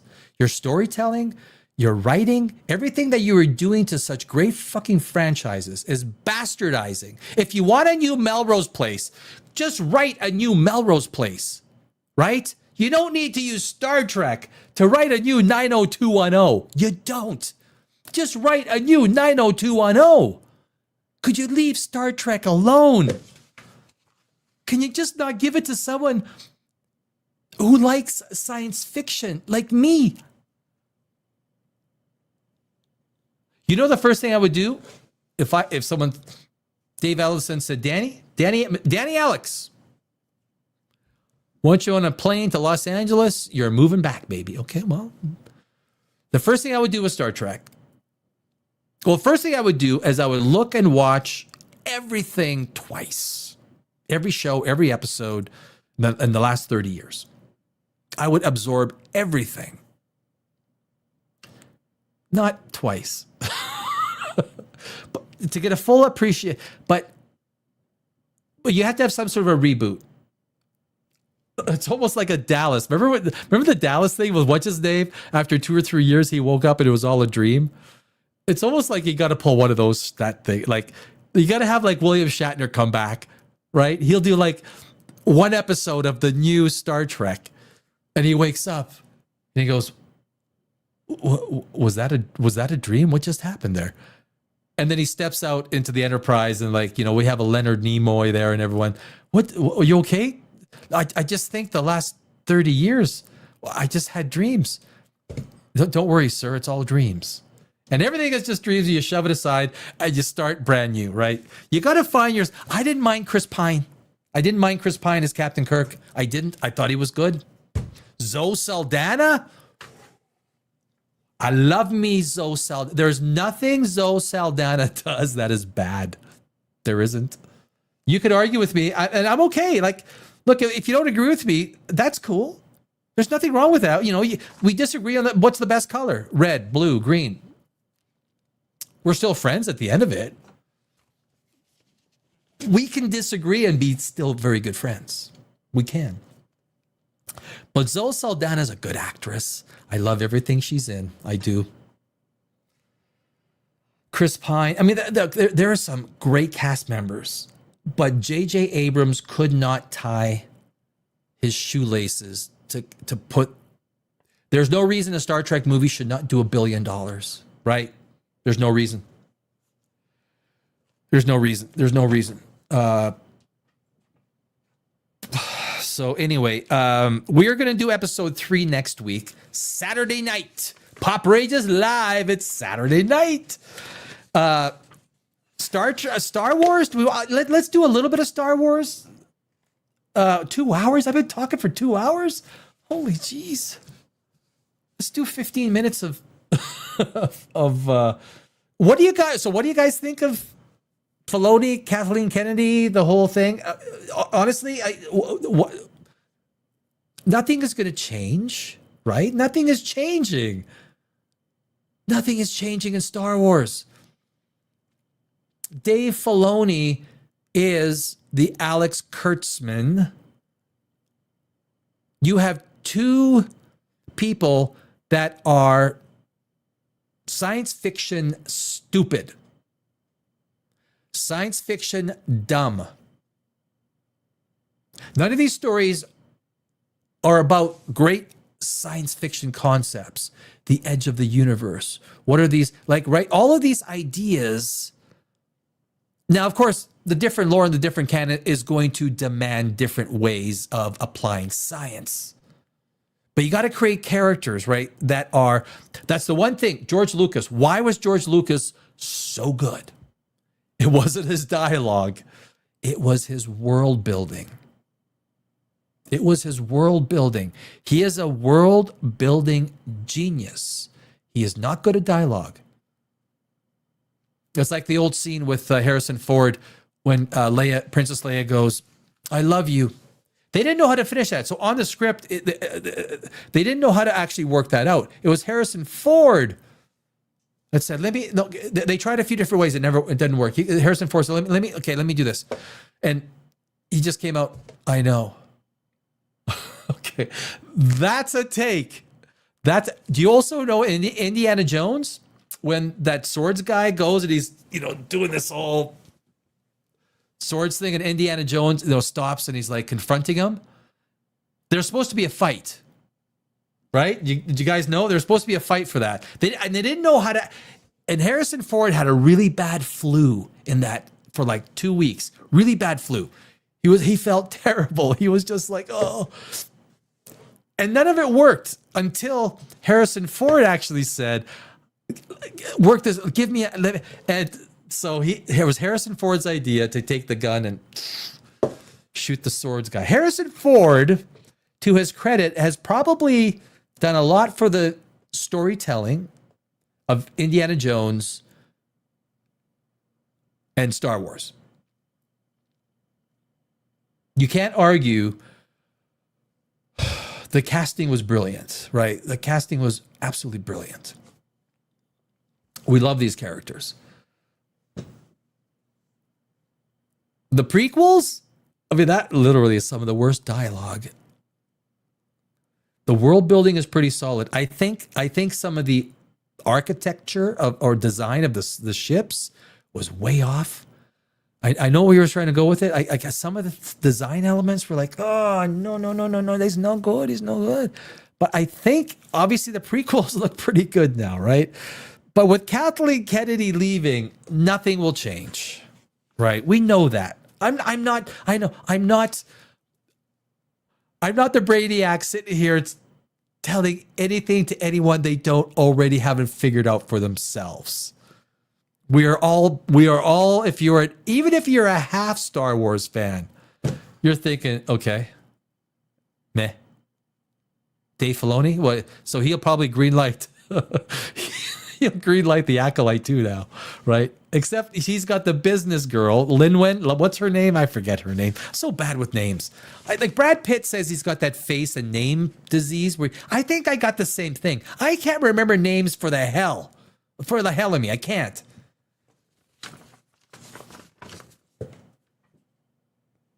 Filoni's gonna greenlight Acolyte season 2, right? Fuck, he's gonna do it. He's gonna do it. You've heard it here first. His first call, Leslie.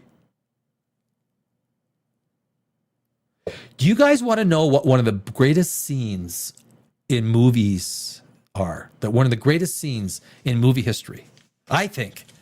Have you guys seen Kingdom of Heaven? Ridley Scott. In Kingdom of Heaven, it's one of my favorite movies. I really like it. I really do. It's a true story about the leper king, right? In Jerusalem, Christian Jerusalem. Because I love the medieval days. I love antiquity. I love history. Orlando Bloom plays a fictional character. Actually, I'm not sure if he's fictional, but he is for the story, for this story. And one of the Crusaders, what's his name? The guy that was in Braveheart. He goes and he attacks the Muslims, right? He's a Christian crusader. They go and they attack the Muslims. And Saladin, that's when we see Saladin, his big army. And Orlando Bloom and his 100 knights come, and his 100 knights stand up against, the army of but anyway, they get beaten up and almost killed. And then Saladin's army comes. It's a magnificent shot.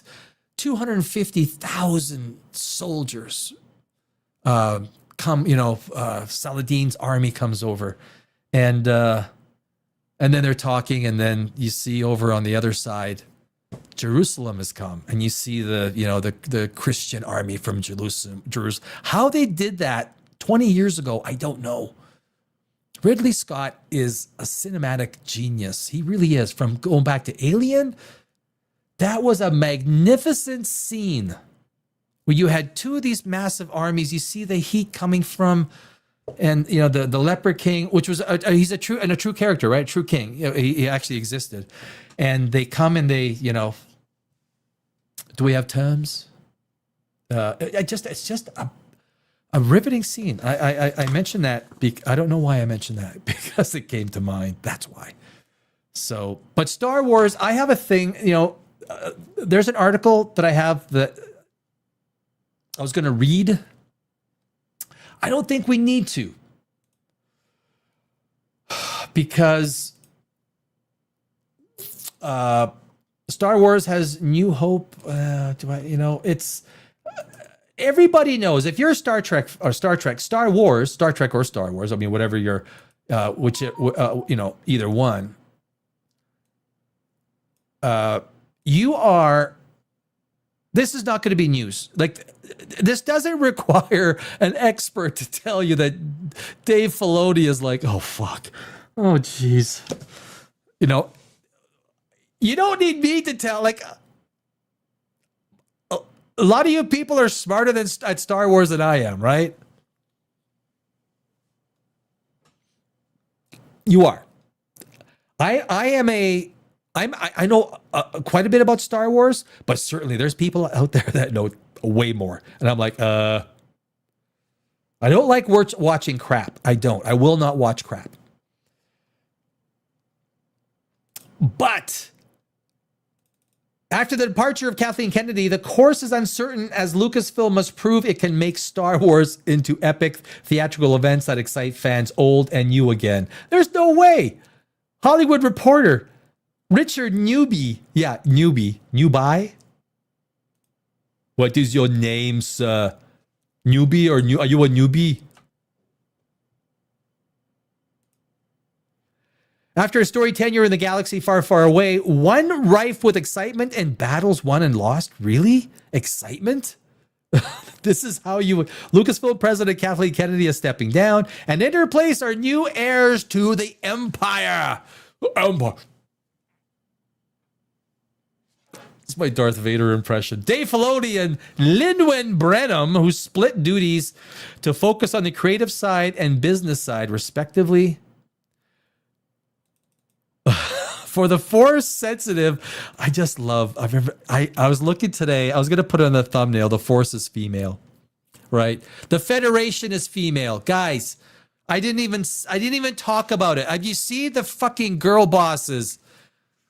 Have you seen the girl bosses in Starfleet Academy? It is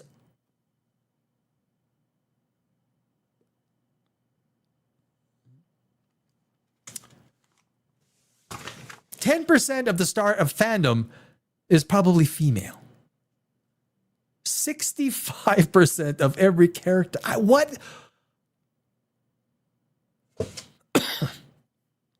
You know what I mean? But it does raise questions about what future of Star Wars will look like, especially without Kennedy's hard-fought experience. Thank God.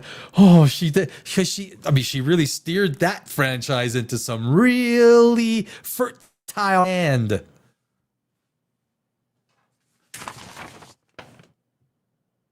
Star Wars is in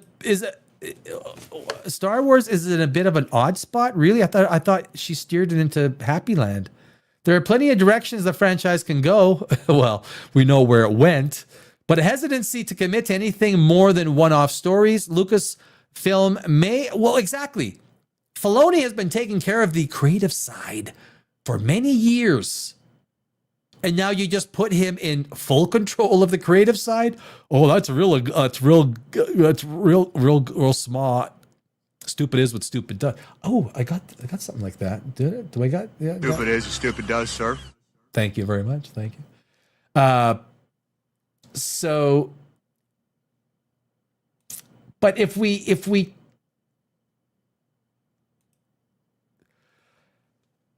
Lucasfilm, we start here. Right there. There we go. Lucasfilm may have put an end to a Star Wars story branding after the box office disappointment of Solo 2000. I mean, if you take a look at budgets versus what the money came in, it doesn't matter what the gross is.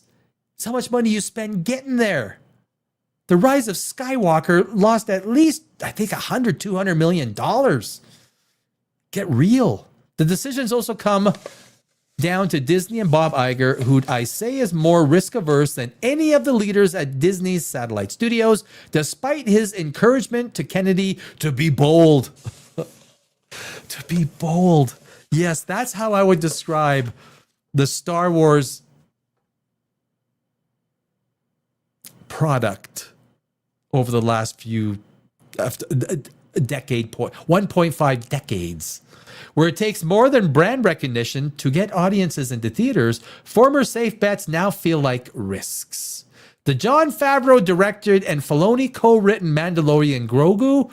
I think the Mandalorian and Grogu will be worse than people think. It's set for a May 22nd release this year, produced by Kennedy, but I may be wrong. We'll see. You got to give these things a chance, right? But when it comes out and it's shit, call it. Just call it. You don't have to call it shit. Say, look, it's not that good. Especially if you're a critic. Are you critics listening? It's the first Star Wars film since the rise of Skywalker. Oh, that was a beauty. Yet the franchise's return to the big screen seems relatively muted. The film was greenlit in lieu of a fourth season of The Mandalorian during labor strikes of 2023, but the release of the first trailer left many wondering why Lucasfilm didn't simply wait to make season 4. At this point in the in the film's marketing, there's little to distinguish it from looking like a Disney Plus series. Oh man, like right? And the synopsis describing the premise of the New Republic hiring Din Djarin and his apprentice Grogu. You know what? You got 2 glasses of wine and you can't. It's harder to pronounce some of these phonetically. Remaining Imperial warlords threatening the galaxy doesn't suggest anything outside of what could be a 3-episode arc of the series. I wouldn't disagree with that.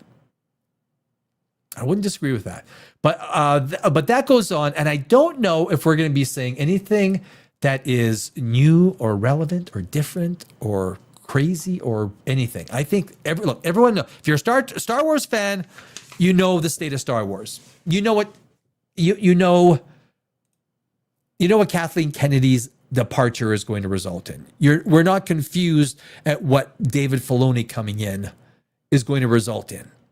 He's been the creative person for the last 7-8 years. Nothing is going to change. This isn't nouveau Star Wars coming out. George Lucas isn't handpicking. I mean, he greenlit Kathleen Kennedy. I guess that's one way for George Lucas. When you think about it, it's one way for George Lucas to kind of like, okay, I want my stuff. My stuff ends here. I want my stuff to look really good. Right? I want my stuff to look really good. And if I put Kathleen in charge, then my stuff is going to look a lot better, right? Because I know her. She'll take this shit. She'll take it right into the toilet, right? And she did. She took it right into the shitter. Star Wars, right into the dumpster. So George Lucas looks like a god, right? He looks like a god. So maybe that was his plan. You know, he's thinking legacy. My legacy ends in 2012 when did he sell it? 2011, 2012? My legacy ends. I need to make Disney look like crap, so I'm going to put Kathleen Kennedy in charge because she's the one that used to get me coffee all the time. I'll describe her as like, an integral part of the production team. George Lucas looks amazing. Mission accomplished. George Bush. Mission accomplished. Oh, I wanted the applause.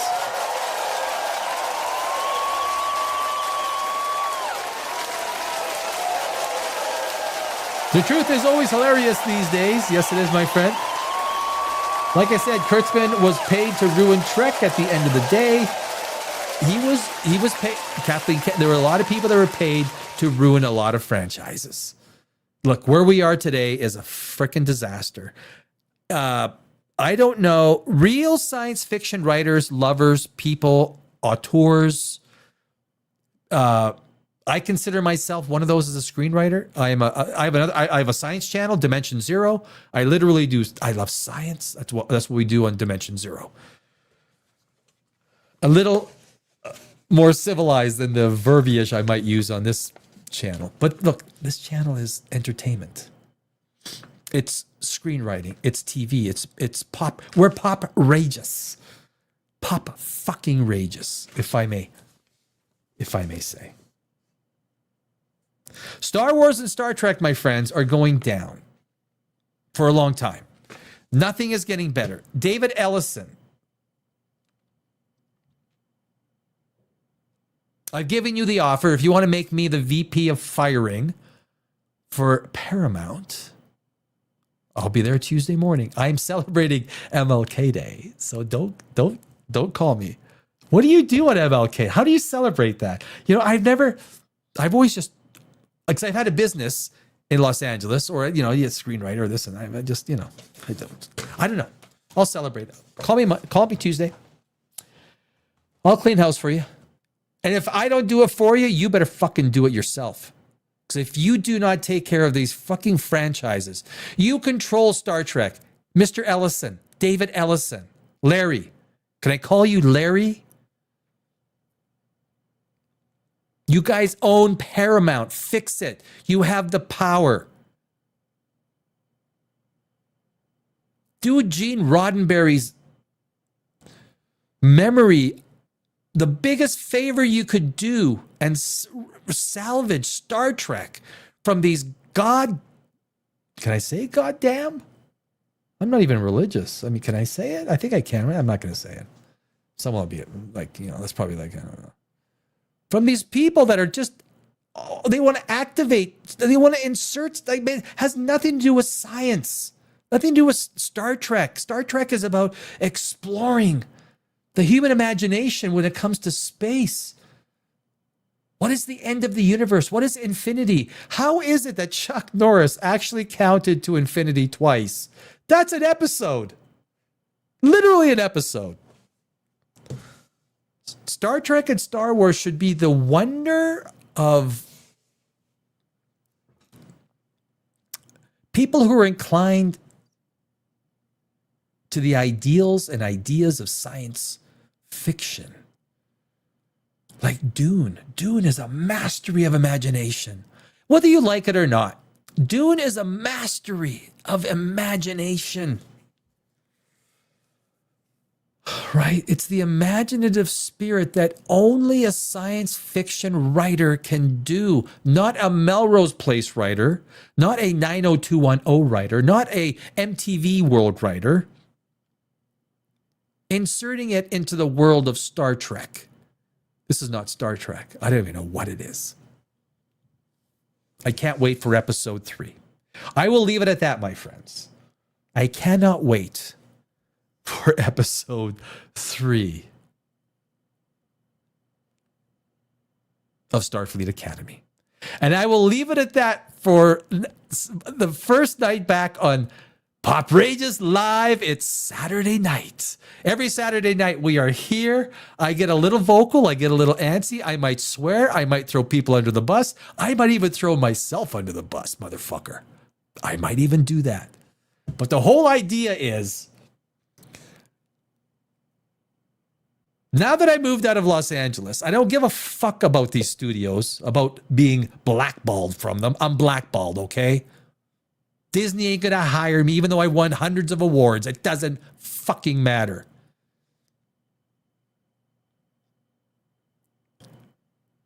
Everyone is, not that they're tired or they're angry. We are sad that we have lost these. Where do science fiction people go to resurrect their appetite for wonder? Maybe Stargate? Maybe Stargate? It's not Star Wars. It's not Star Trek. It's not Doctor Who. It's not MCU. Doomsday? Fuck off. Take your Doomsday and fuck off.